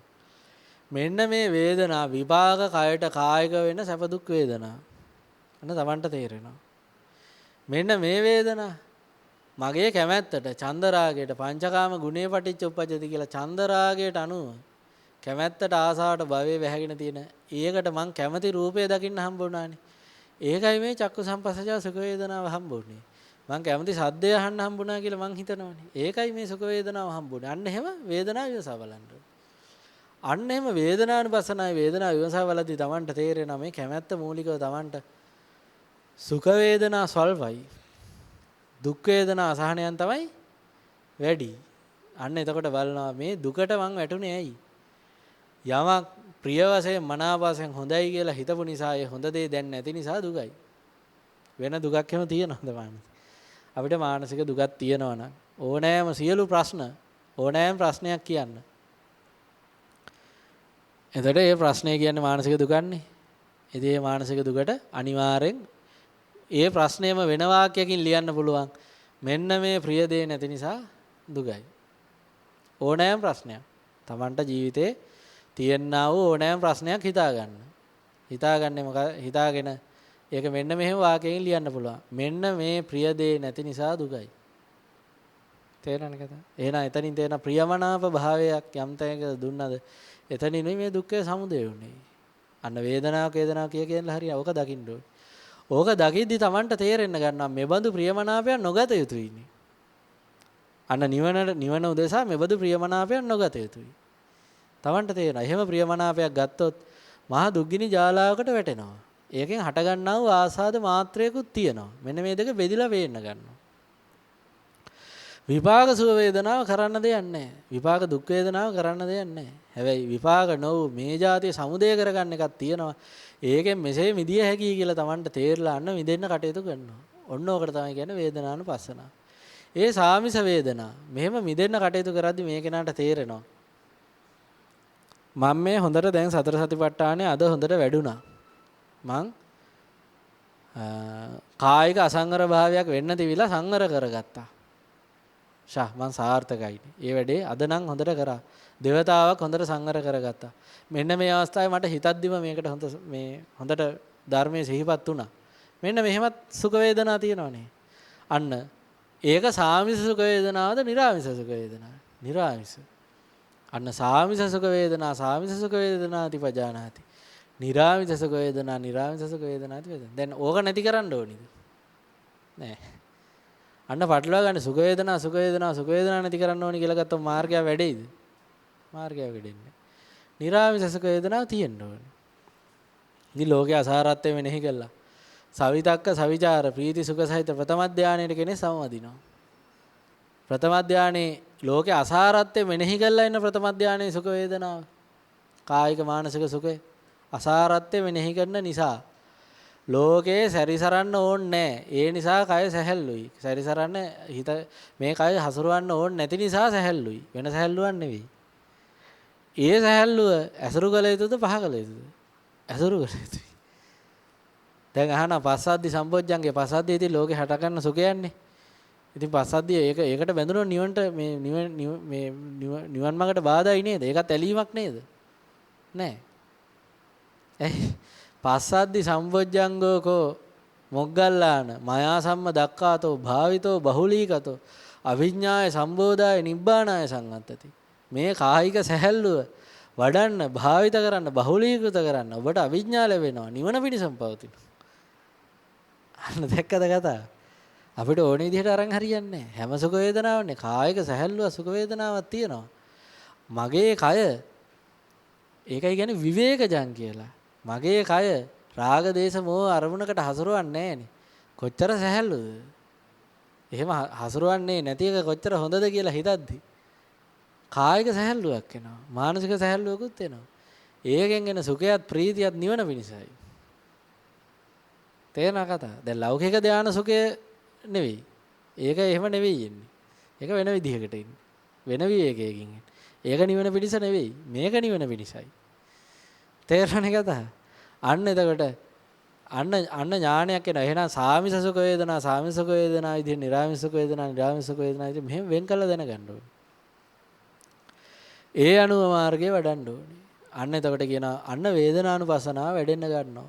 එතකොට අර කායානුපස්සනාවත් එක්ක මේ වේදනානුපස්සනාව එකතු වුණාම අන්න ගානට Tamanට තේරිලා යනවා. හොඳට තේරිලා යනවා මේ ලෝකේ දුක්ගිනි ජාලාවට තමයි වැටෙන හැටි. නොවැටෙන්න නම් මම මොකද්ද කරන්න ඕනේ? නොවැටිලා මේ දුකෙන් මිදෙන හැටි, මේ ස්පර්ශය හට ගන්න හැටි. කැමති කියලා හිතන එක නිසා සැප දුක් වේදනා ජනනය වෙන හැටි පේනවා. පැහැදිලිද කතාව? ඕකට කියනවා ඥාන මත්තාය පටිසති මත්තාය. ඥානෙ මුදුන්පත් වෙනවා. මේ සතිය මුදුන්පත් වෙනවා. ඥාන මත්තාය පටිසති අනිසිතෝච විහෙරති. නචකින්චි ලෝකේ උපාදීයති. ඒ කියන්නේ මේ ලෝකේ උපාදානයන්ගෙන් මිදෙනවා. ඔන්නක තේරුම් ගද්දි ලෝකේ හොඳයි වටනවායි කියන මේක මෙන්න මෙබඳු වේදනා එහෙනම් පුන පුනා ප්‍රාර්ථනා නොකර යුතුයි. මෙන්න මේ සුඛ වේදනා පුන පුනා ප්‍රාර්ථනා කරාම දුක් වේදනා රසක් නෙන්නේ. එහෙනම් මේ සුඛ වේදනා පුන පුනා ප්‍රාර්ථනා නොකළ යුතුයි. සුඛ වේදනා ප්‍රාර්ථනා කරාම සුඛ වේදනා රසක් එනවා නම් ඒක ප්‍රාර්ථනා කරන්න එපා කියන්නේ නැහැ. තේරෙනවද කතා? මේකෙන් දුක් වේදනා රසක් එන. අන්න වේදනානුපසනාවන වැඩදි වැටහෙන්න ගන්නවා. එතකොට ඒ අනුව සංවර වෙනවා. ඉතින් එදිනෙදා Taman සැපක් විඳිද්දි යම්කිසි සැපක් හෝ දුකක් විඳිද්දි Taman බලන්න ඕනේ මම මේ මොකෙන්ද සැප විඳින්නේ. ඉතින් ඔය සැප දෙක වෙන් කරලා තේරුම් ගත්තේ නැත්නම් මේ නිවන් මාර්ගක් වඩන්න බෑ. සැප දෙක වෙන් කරලා සාමිස නිරාමිස වෙන් කරලා තේරුම් ගන්නම ඕනේ. මම දලදා වහන්සේ බලන්න ගිහිල්ලා සතුටු වුණා. ඉතින් දලදා වහන්සේ බැලුවා කන්න හම්බ වෙනවද? ලස්සන මොකක් හරි දකින්න දැකුම් කළුද දලදා වහන්සේ මනස්කාන්ත හිත ආකර්ෂණය වෙනවද? එහෙමද? එහෙම නැත්නම් කනට මිහිරිද වයලින් හඩක් වගේ හරි එහෙම කනට මිහිරිද? මිහිරි ගීතයක් වගේද? දලදා වහන්සේ ගැන අහන එක නෑ. ඒතර ඒ මොකද්ද ඒ සතුට? ඒක නිරාමිස සතුටක්. ඒක වෙන් කරලා තේරුම් ගන්න ඕනේ. මේ කාමයේ මූලික වන සතුටයි නිරාමිස සතුටේ වෙනස තේරෙන්න ඕනේ. ඒ අන්න ඒක තේරෙන්න නම් මේ ස්පර්ශයේ පත්යෙන් වේදනාව හටගන්න හැටි තේරුම් නැත්නම් කුමන ස්පර්ශයෙන්ද හටගත්තේ කියලා තේරෙන්නේ නැහැ. වේදනාව තමයි. වේදනාව කොයි වේදනාවක් වේදනාව තමයි. ඒක හටගත්ත හැටි බලද්දි තමයි තේරෙන්නේ. මේක සාමිස වේදනා. මේක නිරාමිස වේදනා. තේරෙන්නේ කතා. අන්න එතකොට අන්න Tamanට වේදනානුපස්සනාව එහෙම කරද්දි හොඳට වැඩෙනවා. ඊට පස්සේ ගිහිල්ට යද්දි දැන් ඔක ධානයට අනුව කෙනෙක් හිතනවා නම් හරියටම නූලට පීති පටිසංවේදී අසසිසාමීති සික්කති පීති පටිසංවේදී පසසිසාමීති සික්කති සුඛ පටිසංවේදී අසසිසාමීති සික්කති සුඛ පටිසංවේදී පසසිසාමීති සික්කති චිත්ත සංකාර පටිසංවේදී අසසිසාමීති සික්කති චිත්ත සංකාර පටිසංවේදී පසසිසාමීති සික්කති කියන කොටස තමයි වේදනානුපස්සනාව. ඔන්න වේදනානුපස්සනාවේ ආනාපාන සතියට අදාළ කොටස. එතකොට මේ ප්‍රීතියත් හැබැයි මේ අන්න දැන් දෙන මේ ප්‍රීතිය ලැබෙන්නේ ලෝකයට නොබැදීමෙන්නේ. ලෝකයට නොබැදීමෙන් සකස් වෙන ප්‍රීතියක්. උත්සාහෙන් වීරෙන් ප්‍රීතිය හොඳ වුණාට ප්‍රීතිය උත්සාහෙන් වීරෙන් නඩත්තු කරන්නට වීම කරදරයි. එහෙනම් අන්නේ ආදීනව මෙනෙහි කරලා හිත උපේක්ෂාවට ගන්නවා. පැහැදිලි නේද? පැහැදිලිද කතාව? ඒක මෙනෙහි කරලා ආයේ අතන්ට වැටෙන්නේ නැහැ. නිරාමිස සුඛයට වැටෙන්නේ නැහැ. හිත උපේක්ෂාවට ගැනීම උදෙසා විතරක් ඒකේ ආදීනවේ මෙනෙහි කරනවා. හරිනේ. ඊට පස්සේ අන්න මොකක්ද එනවා? චිත්තානුපස්සනාව. දැන් පටලවාගෙන ඉන්න ගොඩාක් පටලවාගෙන ඉන්න තැනක් ඕක චිත්තානුපස්සනාව. සෑම අවස්ථාවකම ඉන්නේ රාග, දේශ, මෝහ හිත කිව්ව චිත්තානුපස්සනාව කරන්න බෑ. ඇයි චිත්තානුපස්සනාව මොකද්ද? සරාග හිත්තං සරාග හිත්තං වා පජානාති. විරාග හිත්තං විරාග චිත්තං වා පජානාති. සදෝස හිත්තං සදෝස චිත්තං වා පජානාති. නිද්දෝස චිත්තං නිද්දෝස චිත්තං. ඉතින් තමන් බලන්න ඕනේ මේ හිතේ රාගයක් තියෙනවා. මේ හිතේ රාගේ නැහැ. මේ හිතේ දේශයක් තියෙනවා. මේ හිතේ දේශේ නැහැ. මෙතනදි කතා කරන්නේ මේ මොහොතේ ඇති වුණ ඒවා ගැන විතරක් නෙවෙයි. ඊයේ ආපු එක, පෙරේද ආපු එක, ගිය අවුරුද්දේ ආපු එක, ලබන අවුරුද්දේ එන්න ඉඩ තියෙන එක. මෙන්න මෙහෙම හිතලා මං කටයුතු කරනවා නම් මේක රාග හිතක්නේ. අන්න රාගය ආදීන බලනවා. එහෙනම් මෙහෙම කරගෙන ගියම මොකෝ වෙන්නේ? ආදීන බල. මෙහෙම හිතුවොත් ඒක විරාග රාග නැති හිතක්. රාග නැති හිතෙන් නම් එච්චර හානියක් වෙන්නේ නැහැ. අව්‍යාකතයි. මං වැසිකිලි යන්න හිතනවා. ඒක රාග හිතක් නෙවෙයි. මං අද මේ රස ආහාරයක් කඩෙන් ගෙනලා කන්න ඕනි කියලා හිතනවා. ඒක රාග හිතක්. අන්න දැක්කද කතාව? අන්න හිතේ ස්වභාවය අනුව වෙන් කළා මෙන්න මේක වෙන් වශයෙන් දැකලා අර රාගහිත පහ කරන්න කටයුතු කරනවා ඥානෙ. තේරෙන නිකන් පහ වෙන්නේ නැහැ. දැන් ඉතින් මේක හොඳට දැනගන්න උපමාවකින් කිව්වොත් මේ සංකාර වලින් රාගහිත හටගන්නේ අර සංකාරපච්චය විඥාන කියන විදිහටම තමයි. ඉතින් රාගයක් හිතක නැගෙන්නේ නිකන් නැගෙන්නේ නැහැ. අර සොලි ගුණාට ඇති වෙද්දි කියන්නේ නේ මුලින් හුලඟක් මේ දිශාවට හමනවා. මෙතන හුලඟ පොඩ්ඩක් කැරගෙනවා. ඊට පස්සේ මෙතන අවපීඩන කලාපයක්. ඊට පස්සේ කියන ගැඹුරු පීඩන අවපාතයක්. දැන් සොලි ගුණාටුවක් කියලා කියන්නේ. අන්න ඒ වගේ හොඳට හිත දිහා අවධානයෙන් හිටියොත් තේරෙනවා හිතේ මොකක් හරි එක පැත්තකට හිතෙන්න ගන්නවා. රාග සහගත පැත්තකට හිතෙන්න ගන්නවා. ටික ඒක බලවත් වෙනවා. අර සොලි ගුණාටු වගේ බලවත් වෙනවා. ඒක බලවත් වූ එකෙන් දස කුසලයක් කළා හරි කවන්නේ. මරලා හරි ඕනේ, හොරගම් කළා හරි ඕනේ. අන්න ඒ වගේ මට්ටමකට එනවා. මෙහෙම තමයි රාග දේශ මොහ වල ස්වභාවය හැටි. අමුත්තක් නැහැ මේක තමයි හැටි. ඉතින් මෙහෙම කරගෙද්දි මෙහෙම හිත සුලියක් වගේ මෙහෙම ඒ පරිවර්තනයේ වේගෙන යද්දි මේ ප්‍රායෝගික භාවිතය යන්නේ කියන්නේ. එහෙම පරිවර්තනයේ වේගෙන යද්දි මෙයා හිතන්න ගන්නවා අනිත් පැත්තට. මේක රාග හිතන්නේ. දැන් ඉස්සර පරිවර්තනය වුණේ අඳුරන්නෙත් නැතුව. දන්නෙත් නැහැ. රාගයක් ඇවිල්ලා ඒ ටික වෙලා අකුසලෙත් වෙලා බහැලත් ගිහිල්ලා. හෙට මතක් කළා වෙලදී තමයි මතක් වෙන්නේ එහෙම එකක් වුණා කියලා. දැන් අන්න සිහිපත් කරද්දි මතක් කළා බලලා මේ නැගුණේ මේ නැගිලා මේ දුවන්නේ රාග හිත. එහෙනම් ටික ටික ආදීනව මනසිකාර කරනවා. මනසිකාර කරද්දි ඒක අඩු වෙනවා. හෙට කරද්දි අනාසේවණේ වෙනවා. අනින්ද කරද්දි තව ටිකක් ආසය. එතන හොඳට බල සම්පන්න වෙනවා. ටික ටික අන්න එහෙම කරන්න මේ කෙනාට චිත්තානුපස්සනාව හොඳට වැඩෙන්න ගන්නවා. තේරෙන්නේ කතාව? චිත්තානුපස්සනාව වැඩෙන්න අන්න එතකොට තමයි මේ හිත කියන එක චිත්තානුපස්සනාවෙන් තමයි චිත්ත සමාධියට එළවෙන්නේ. තේරෙන්නේ කතාව? චිත්ත සමාධිය කියන එක හරියටම පිළිහිටන්න ගන්නෙ. බල සම්පන්නව පිළිහිටන්න ගන්න මේ චිත්තානුපස්සනාව කරද්දී. තේරෙන්නේ? චිත්තානුපස්සනාව කරද්දී චිත්ත සමාධිය හොඳට පිළිහිටන්න ගන්නවා. මගේ හිත දැන් මොකද්ද හිතේ தত্ত্বය? භාවනා කරද්දී වරද්ද ගන්න එකක්. දැන් අපි තමයි එක තැනක වාඩි වෙලා කෙනෙක් මේක කරනවා කියලා. මේ කතා කරන්නේ එදිනෙදා කරන්න හැටි. නමුත් එක තැනක වාඩි වෙලා කරනවා නම් ඉතින් අනිත්‍යයි දුකයි අනාත්මයි හරි මොකක් හරි මේ ඇස ඇවිල ගත්තේ රාගින්නෙන් ඇවිල්ලා ඔහොමම හිතා ඉඳලා එහෙම හරියන්නේ නැහැ. දැන් බලන්න ඕනේ දැන් මගේ හිත කොහොම හිතද්ද? දැන් ඔය රාග ගින්නෙන් ඇවිල්ලා ගත්තේ කියන්නේ දැන් රාග ගින්නක් එහෙම තියෙනවද මං හිතේ? බලන්න ඕනේ. ඉතින් ඒ වෙලාවට තමන්ට වැටහෙනවා නම් දැන් රාග ගින්නක් නැහැනේ. ඉතින් එහෙනම් ඇයි මං රාගේ මනසිකාර කරන්නේ? මොකක්ද අරමුණ? අර පොඩි ළමයි අර මොකක් හරි කිව්වම නේ අර පලා බබා අපිට එපා පලා සබා අපිට එපා කියලා පෙළපාලිය යද්දි පොඩි ළමයි යද්දි පලා බබා අපිට එපා කියන්නේ යනවා කියන්නේ. අන්න ඒ වගේ හරියන්නේ නැහැ. කර්මස්ථානේ කියන්න කිව්වම ඔහේ කර්මස්ථානේ අදහස කියා එහෙම හරියන්නේ නැහැ. ඒක හරියනවා. එතකොට හරි කටයුතු දුෂ්කරයි. බොහෝ ප්‍රමාද වෙනවා. තේරෙන්නේ? ඒ ඉතින් හිතන්නේ කර්මස්ථානයන් නිසා වැඩෙනවා. හැබැයි එල්ල කරලා නෙවෙයි. තේරෙන්නේ? එල්ල කරලා නැහැ. එල්ල කරලා නැති නිසා බොහෝ කල් යනවා. ඉතින් එහෙම කාලය ගත කරන්න ඕනේ නැහැ. රාග හිතත් ඒකට තමයි චිත්තානුපස්සනාව ඕනේ. රාග හිතක් තියනවාද මට? රාග හිතක් තියෙනවා නම් රාග හිතේ විරාගය වෙනස විදර්ශනාව අසාරත්වය වෙනෙහි කරනවා. දැන් රාග හිත නැද්ද? දැන් රාග හිත නැහැ. මෙහෙම හිතක් තමයි තියෙන්න ඕනේ. එහෙනම් ද්වේෂ හිතක් තියෙනවා. මෝහ හිත අන්න එක බලනවා. අන්න එදිනෙදා ජීවිතේ මෙතනයි යන්නේ. එතකොට තේරෙන කතාව. එතකොට අන්න යම් තැනක ආය රාගයක් නැගෙද්දි එතකොට තමයි යහුවෙන්නේ. වෙන රාගයක් නැගුණා. මේකට තමයි රාගය කියන්නේ. අන්න ඒ විදිහට වඩද්දි චිත්තානුපස්සනාව වැඩෙනවා. ඊට පස්සේ මෙහෙම වඩලා ඊටාම හොඳට තීක්ෂණ වෙද්දී මෙයාට ධම්මානුපස්සනාව කියන එක ගෝචර වෙනවා. ඉතින් මේ අජානීය ධානය කියන එක පවා මෙතනට තමයි අයිති වෙන්නේ. එදිනෙදා කරන්න පුළුවන්. එක තැන වාඩිලා කරන්න පුළුවන්. දෙකටම ගැලපෙන විදිහට මේ කියන්නේ.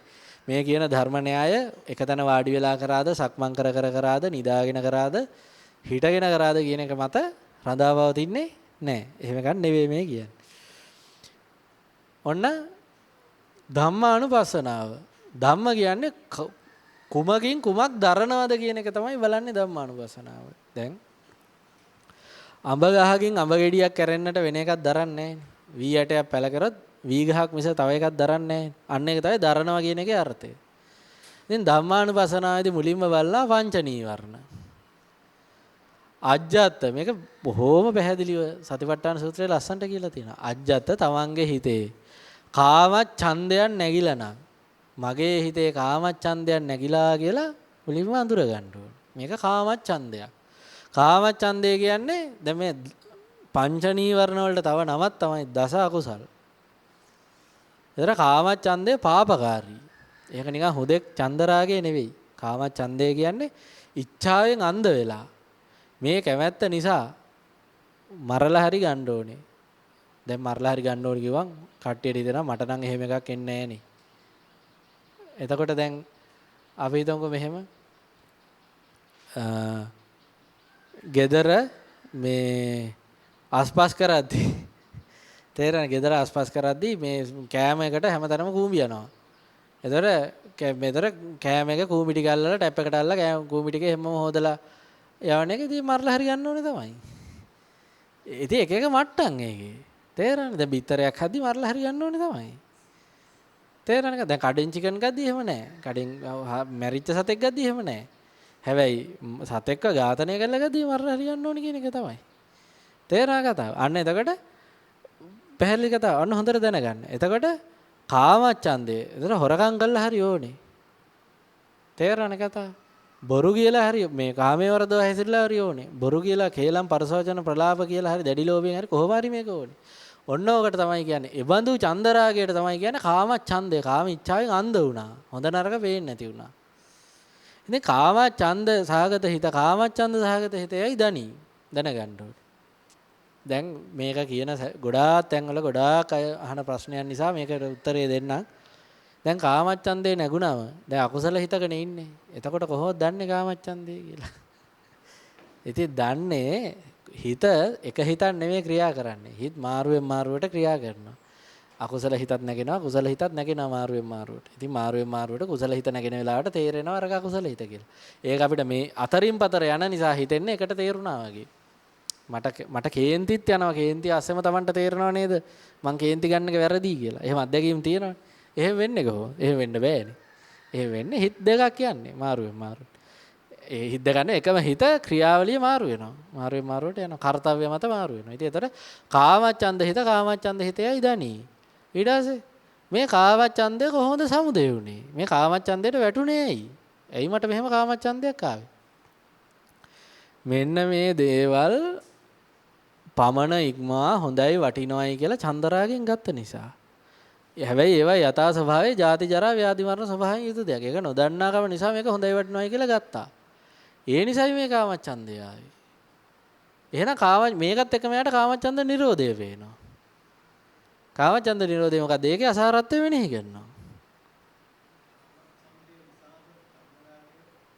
චන්දරාගයේ උඩදිව්වම තමයි කාමච්ඡන්දය තියෙන්නේ. චන්දරාගයේ එක ආකාරයක්. චන්දරාගය කියන්නේ සියල්ලට. සියලු චන්දරාගයේ චන්දරාගය. ලෝකයට ඇල්මක් තියෙනවා නම් ඒ සියල්ල චන්දරාගය. හරිනේ. ඒ චන්දරාගයේ එක්තරා ඇල්මක් තියෙනවා. පරසත්‍යයන්ට හිංසන කළා හෝ මට ඕනේ මේක. කියන්නේ බලවත් එකක්. ඒකට තමයි කියන්නේ කාමච්ඡන්දය. චන්දරාගයේම බලවත් හරිය කාමච්ඡන්දය. කාමච්ඡන්ද නොවු දුර්වල චන්දරාගයක් තියෙනවා. තේරෙන්නේ කතාව. මට දෙයකට ආසයි. එච්චරයි. ඒක මේ අච්චර බරපතල නෑ. පොඩි ආසාවක් තියෙනවා. හැබැයි ඒකත් දුක සමුදය කරලා දෙනවා. හැබැයි පරසත්‍යයකට හිංසනයක් කරන මට්ටමක් නෑ. නමුත් මෙතන කියන්නේ මුලින්ම ආර්ය මාර්ගයේ අනුපූර්ව ප්‍රතිපදාවනේ. කාමච්ඡන්දේ විදියට දනි. කාමච්ඡන්ද නොවන ලෞකික චන්දරාගෙන් නිවන් මඟ වඩද්දි ලොකු බාධාවක් වෙන්නේ නැහැ. අකුසලයෙන්ුයි බාධා වෙන්නේ. හොඳට දැනගන්න. මිච්ඡා මාර්ගයෙන් තමයි බාධා වෙන්නේ. ලෞකික සම්මා මාර්ගයෙන් බාධා වෙන්නේ නැහැ. ඒක තියෙනවා. බාධාවක් නැහැ. එතකොට අන්න කාමච්ඡන්දේ නිවන නීවරණ කියන්නේත් ඒක නෑ. මේක ආවරණය කරනවා. කාමච්ඡන්දේ තියාගෙන නිවන් මඟ වඩන්න බෑ. අන්න කාමච්ඡන්දය අන්න සමුදය දැක්කා, නිරෝධය දැක්කා. නිරෝධයට අනුව මෙනෙහි කරද්දී ඒක නිරෝධ වෙනවා. ඔව්. නෑ කාමච්ඡන්ද කියන්නේ නීවරණයක්. කාමච්ඡන්ද නීවරණේ. පංච නීවරණනේ තියෙන්නේ. එතකොට අන්න දැක්කද කතාව දැන්? අන්න එතකොට හිත දැන් එතකොට මේක මෙහෙමයි. එදිනෙදා ජීවිතේ අපි දැන් මේ අනුව මෙනෙහි කරලා බලද්දී Tamanට තේරෙයි. අපි මේ හිතනවට වඩා වතාවල් ගානක් නිතර නිතර කාමච්ඡන්ද එනවා. කාමච්ඡන්ද එනවා. අපි ඒක තමයි මම කියන්නේ ඒක පැහැදිලි. එතකොට දැන් මෙහෙම හිතන්නකො දැන් අපි එදිනෙදා ඉද්දි ඔන්න කවුරු හරි මොකක් හරි මේ කියනවා අපි මේ ඔන්න මේ කතා කරනවා කවුරු හරි මේ මොනවා හරි අපි හිතමුකෝ තමන්ගේ රැකියාව සම්බන්ධයෙන් රැකියාවේ ඉහළ මේ තනතුර සම්බන්ධයෙන් මේ ප්‍රොමෝෂන් එකක් මොකක් හරි ඇප්ලිකේෂන් එකක් ඕපන් වෙලා තේරෙනවනේ. එහෙම නැත්නම් අපි හිතමුකෝ මේ මොකද්ද තමන්ට මොනවා හරි බඩුවක් විකුණ ගන්න වාහන ගෙදර තියෙන වාහනයක විකුණන්න දානවා. එහෙම නැත්නම් මොකක් හරි ඔය වගේ මොකක් හරි දෙයක් ඕනෑම කියන්නේ ඊටාම සරල දෙයකට ඊට පස්සේ කාන්තාවක් පිරිමියෙක් ගැන කැමැත්තක් ආසාවක් ඇති වුණා. ඊට පස්සේ සමහරලාට කෑමක් කන්න දැඩි ආසාවක් ඇති වුණා. එතකොට මෙන්න මෙබඳු තැන්වලදී එක මට්ටමකදී එක කාම ඡන්ද මට්ටමට එනවා. තේරෙනවනේ කතාව. මට මේ කොහොම හරි මේක ඕනේ. තේරෙනවනේ කතාව. එතකොට ඒ කොහොම හරි ඕනේ කියන එකේදී අන්න එතකොට පැහැදිලිනේ කතාව. අන්න එතකොට මේ අකුසල් කළා හරි කමක් නැහැ මට මේක තිබ්බනම්. දැන් තමන්ගේ මවට පියාට තමන්ගේ දරුවා ගැන තියෙන්නේ ගොඩක් වෙලාවට කාමච්ඡන්ද එක. දරුවාගේ ජීවිතේ රැක ගන්න ඕනේ දස කුසලයක් කරනවනේ. ඒ වුණ අවශ්‍යතාවය උදෙසා අකුසලයේ කරන්න යා සූදානම්. කරන්න ඕනේ නැහැ. කිරීම අත්‍යවශ්‍ය නැහැ. ඒ මට්ටමේ අදහසක් තියෙනවා. ඒකට තමයි කියන්නේ අන්සතු සැපතක් දැකදල්ල ලොබිනේ උන්ට නොවි මට වේවයි සිතිනේ කියන එකේ සියුම් තැන. ඒ කියන්නේ වෙන එකෙකුට දුකක් දීලා හරි කමන්නේ මට මේක ඕනේ. අන්න කාමච්ඡන්ද. ඒතර ඒකට සමුදේ මොකද? ඔය හැම එකේම කාමච්ඡන්දේ චන්දරාගේ සමුදේ ඒකයි. මොකද්ද මුල? හොඳයි වටිනවයි කියලා මේ දුක් සහගත දෙයක් යථාර්ථය නොදැක ජාති ජරා ව්‍යාධි මරණ වෙලා ජාති ජරා ව්‍යාධි මරණ දුක් වලින් පෙලෙන්නට සිදු වෙන දුක් සහගත එකක්. මං හොඳයි කියලා හිතාගත්තා. ඒකෙන් එන ආස්වාද මාත්‍රයන් නිසා. ඒ ඔස්සේ මෙනෙහි කරන් ගිහිල්ලා තමයි කාමච්ඡන්දය ආවේ. එහෙනම් අනිත් පැත්තට මෙනෙහි කරන් කාමච්ඡන්දේ නැති වෙනවා. නැති වුණාට පස්සේ අන්න සතිපට්ඨාන සූත්‍රය කියනවා මගේ හිතේ කාමච්ඡන්දේ නැහැ කියලා දැනගන්නත් ඕනේ. දැන් කාමච්ඡන්දේ නැහැ. ඔන්න ඔය දෙක නැත්තම් භාවනාව කරන්න බෑනේ. Taman දන්නේ නැහැනේ Taman කොහෙද යන්නේ කියලා. කාමච්ඡන්දේ නැත්තම් කාමච්ඡන්දේ නැහැ කියලා දැනගන්න ඕනේ. පැහැදිලිද කතා? ව්‍යාපාදේ අන්න අජ්ජත්තේ ව්‍යාපාදේ නැගෙද්දි ව්‍යාපාදේ නැගෙනවා කියලා දැනගන්න ඕනේ. ව්‍යාපාදේ නැත්තම් ව්‍යාපාදේ නැහැ කියලා දැනගන්න ඕනේ. මේ ව්‍යාපාදේ සමුදේ වුණ ආකාරය දැකලා පහ කරන ආකාරයට අසාරත්වය මෙනෙහි කරලා පහ කරන්න ඕනේ. ඒ කාමච්ඡන්දයට බාධාවක් එද්දි තමයි ව්‍යාපාදේ නැගෙන්නේ. කවුරු හරි ඔන්න මොනවා හරි කියනවා. ඉතින් තමන් මානෙන් හිතාගෙන ඉන්නේ තමන් ගැන හෝ ප්‍රතිරූපයට හෝ බාධායි. ඉතින් ඔන්න හිතෙන් දුවන්න ගන්න නැද්ද ලොකු කතන්දරයක්. ඕකට මේ ඔය මම එදත් එහෙමයි කිව්වේ මෙහෙමයි කිව්වේ මම මෙහෙම කිව්වොත් නම් මෙහෙම කියනවා. තාම එහෙම කියලා නැහැ. අර එහෙම කිව්වොත් නම් මෙහෙම කියනවා මෙහෙම කිව්වොත් නම් මෙහෙම කියනවා මෙහෙම ගැහුවොත් නම් මම මෙහෙම ගහනවා කියලා. දැන් එයා එහෙම කියලාත් නැහැ. හැබැයි සමහරලාට අන්න අපේ හිතේ දුවනවනේ. ඒතකොට ඒ දුවද්දි දැන් දැනගන්න. මේකට කියන්නේ ව්‍යාපාදේ. මේකට කියන්නේ ව්‍යාපාදේ. තේරෙනවනේ කතාව. මේ මොකද රිසිනු දනහට කරවා දේයා නසිවයි යනහිත ව්‍යාපාදේයා. අර කියන්නේ ලෝයඩ සංගරයි නසිවයි යනහිත ව්‍යාපාදේ නැහැ. උන් විනාශ වෙලා යන්න කියන අදහස තමයි ව්‍යාපාදේ කියන්නේ. ඒක එනවා. කොච්චර කිව්වත් එනවා. දැන් මේ ටීවී එක බලද්දි එන්න පුළුවන් කෙනෙකුට නේ. දැන් ඔන්න කවුරු හරි මත්ද්‍රව්‍ය රටට එනවා.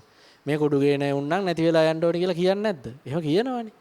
එතකොට එහෙම නැත්තම් දැන් ලංකාවේ යුද්ධයක් තියුණානේ. එතකොට ප්‍රතිපාර්ශවයේ ත්‍රස්තවාදීන් කියන කණ්ඩායම ගැන ඒගොල්ලෝ විනාශ වීම අපි බලාපොරොත්තු වෙනවා.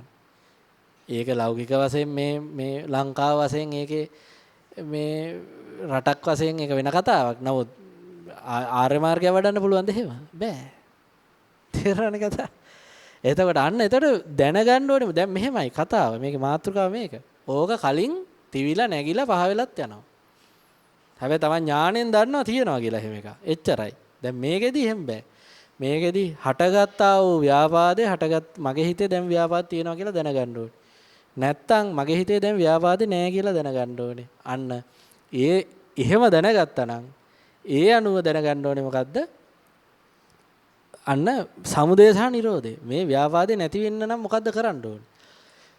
එක්ක ව්‍යාපාද විදි දෙකකට පුළුවන්. ව්‍යාපාදේ නැගෙන්නට පාදක වූ කාමච්ඡන්දේ වැසගත් හිතේ අසාරත්වය මෙනෙහි කරන්න ඕනේ. එහෙම නැත්තම් මෛත්‍රිය මෙනෙහි කරන්න ඕනේ. මෛත්‍රී ව්‍යාපාද අරමුණ කෙරෙහි මෛත්‍රිය වඩන්න ඕනේ. ඔය දෙකෙන් තමයි මෙනෙහි කරන්නේ. ඒතර ව්‍යාපාද අරමුණ අනිත්‍යයි දුක්ඛයි අනාත්තයි කියලා හරියන්නේ නැහැ. ඒක අනිත්‍යයි ඒක දුක නිසා තමයි ලෞකිකවම ඒකට විරුද්ධව ගැටෙන්නේ. ඒතර ඒක තව දුකයි කියලා ගන්නෑ. එතන ගන්නෙ ඒකට ඒ කෙරෙහි මෛත්‍රී කරන්න ඕනේ.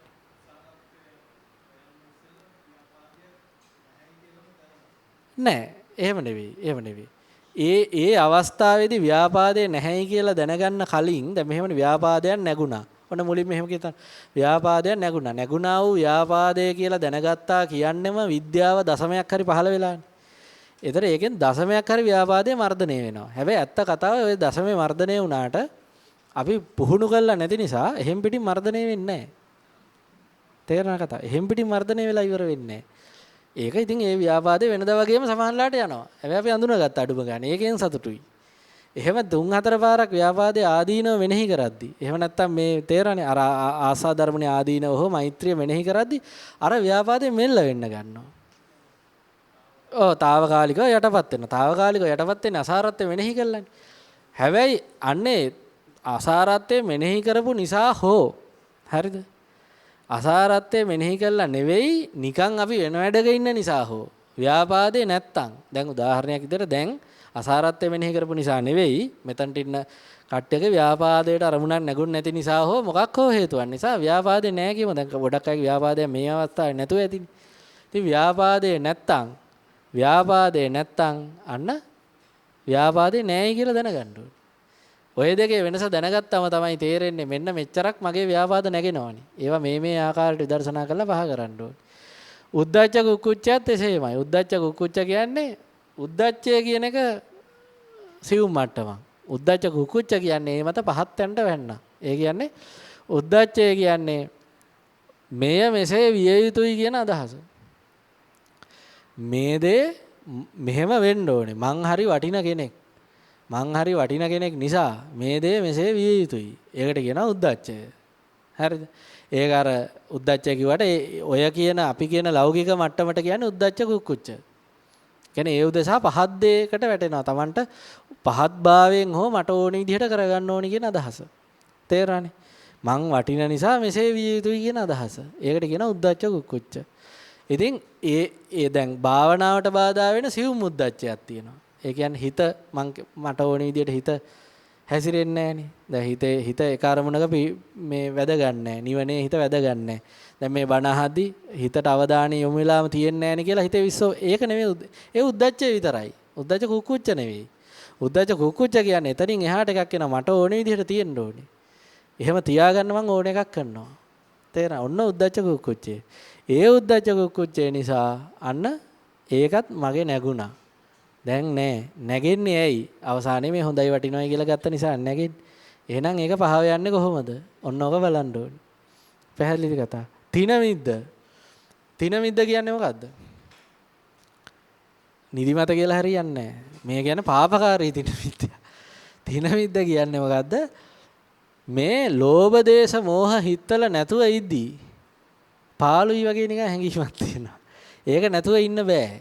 ඒක ඕනේ. ඒ කියන්නේ ඒක කරද්දි තමයි තේරෙන්නේ. ඔය විදිහට විදර්ශනාව කරගෙන යද්දී ඔය කාමච්ඡන්ද ව්‍යාපාද උද්ධච්ච කුක්කුච්ච වලින් නැතුව අපි ඉන්නවා කියමුකෝ.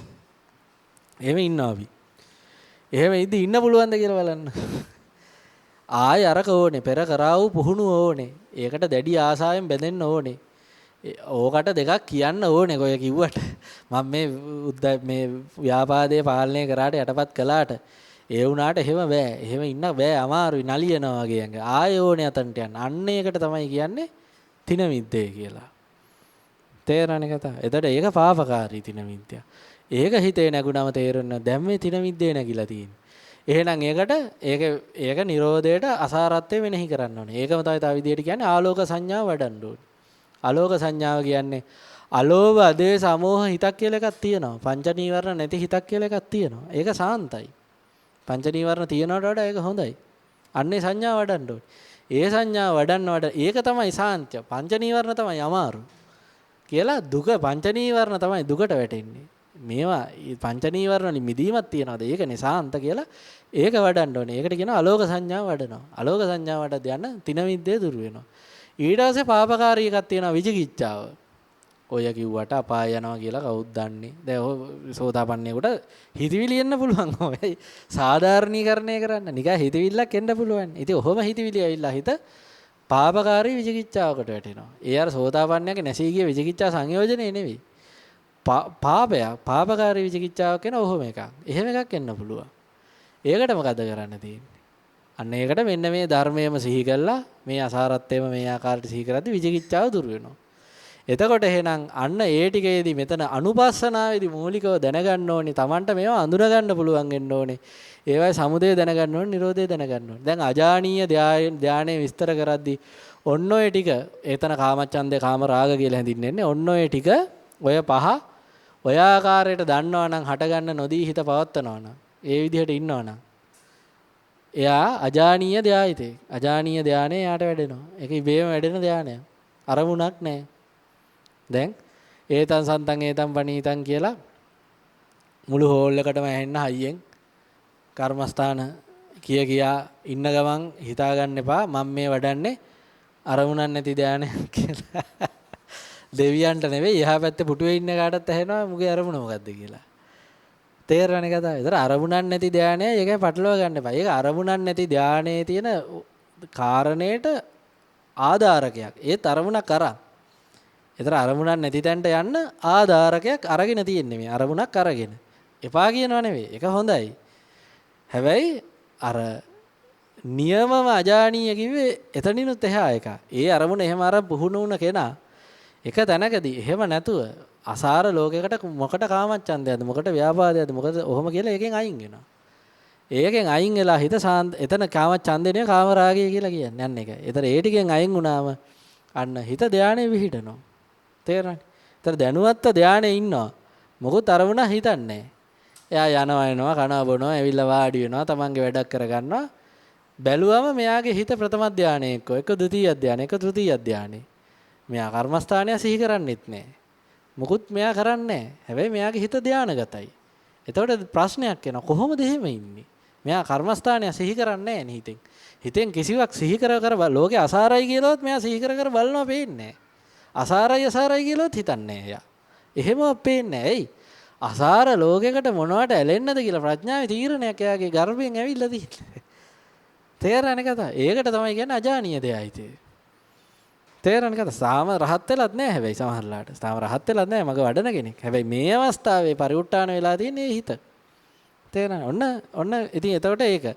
ඉතින් මේකේ මේ දැන් ඉතුරු කොටසට කරන්න තියෙන්නේ මොකද්ද? ඔය ආකාරයට ධම්මානුපස්සනාවේ තව කොටස් තුනකට විස්තර කරනවා. ඒ තුනම එකට කිව්වොත් එම පංච උපාදානස්කන්ධය මේ ආයතන සහ චතුරාර්ය සත්‍ය. ඉතින් ওই තුනම එකම තැනකට තමයි යොමු වෙන්නේ. මොකද්ද මේ කියන්නේ? අර විදිහට සමාධිගත හිත ඇත්තාට සත්බොජ්ජංග හරහා සත්බොජ්ජංගත් කියන. දැන් සත්බොජ්ජංගත් වෙන වෙනම අඳුර ගන්න පුළුවන් වෙනවා. ඒක අපි වෙනම බලමු. සත්බොජ්ජංග වෙන වෙනම අඳුර ගන්න. ඒ කියන්නේ මෙන්න මේක තමයි සති සම්බොජ්ජංගය. මෙන්න මේක තමයි මේ ධම්මවිචය. මේක තමයි විරිය. මේක තමයි ප්‍රීති. මේක තමයි පස්සද්ධි. මේක තමයි සමාධි. මේක තමයි උපේක්ඛා කියලා සම්බොජ්ජංග 7. ඒ 7 තමන්ගේ හිතේ තියෙද්දි මේවා කියලා අඳුර ගන්න පුළුවන් වෙනවා. ඒවා හටගත්තේ කොහොමද කියලා හඳුන ගන්න ඕනේ. ඒවා නැත්තම් ඇයි නැත්තේ කියලා හඳුන ගන්න ඕනේ. පැහැදිලිද කතා? ඊට පස්සේ යන්න චතුරාර්ය සත්‍ය ඥාණයෙන් ඕකේ උපේක්ඛාවට එද්දි සමාධියට එද්දි චතුරාර්ය සත්‍ය ඥාණයෙන් යථාභූත ඥාන දර්ශනේ දුක විදිහටම Tamanට පේන්න ගන්නවා. ඕක කල යුතු පුහුණුවක්. මේ ආකාරයට කායානුපස්සනාව එකක් වඩද්දි ඉතුරු ටික වැඩෙනවා. කායානුපස්සනාව තමයි ආරම්භය. කායානුපස්සනාව, වේදනානුපස්සනාව, චිත්තානුපස්සනාව, ධම්මානුපස්සනාව කියන 4 එක දිගට වඩාගෙන යන්න ඕනේ.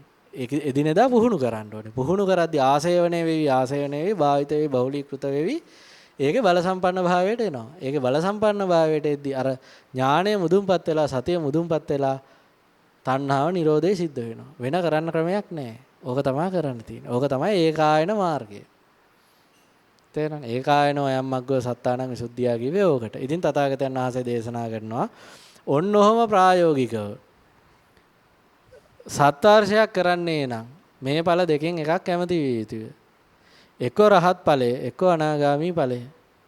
මහණෙනි සත්‍යාර්ශයක් පසකින් තිබෙමු. 6 වර්ෂයක් ඔය ආකාරයට වඩනවා නම් මේ ඵල දෙකෙන් එකක් කැමති විය යුතුය. එක්ක රහත් ඵලය, එක්ක අනාගාමී ඵලය. ඔහොම අඩු කරගෙන ඇවිල්ලා අවසානයේ කියනවා මහණෙනි අඩමසක් පසකින් තියමු. සතියක් 7 දවසක් මේක වඩන්නේ නම් මේ දෙකෙන් එකක් කැමති විය යුතුය. එක්ක රහත් ඵලය, එක්ක අනාගාමී ඵලය. පැහැදිලි කතා. ඉතින් කරන්න තියෙන්නේ ඕක. අනෙකක් නෙවෙයි.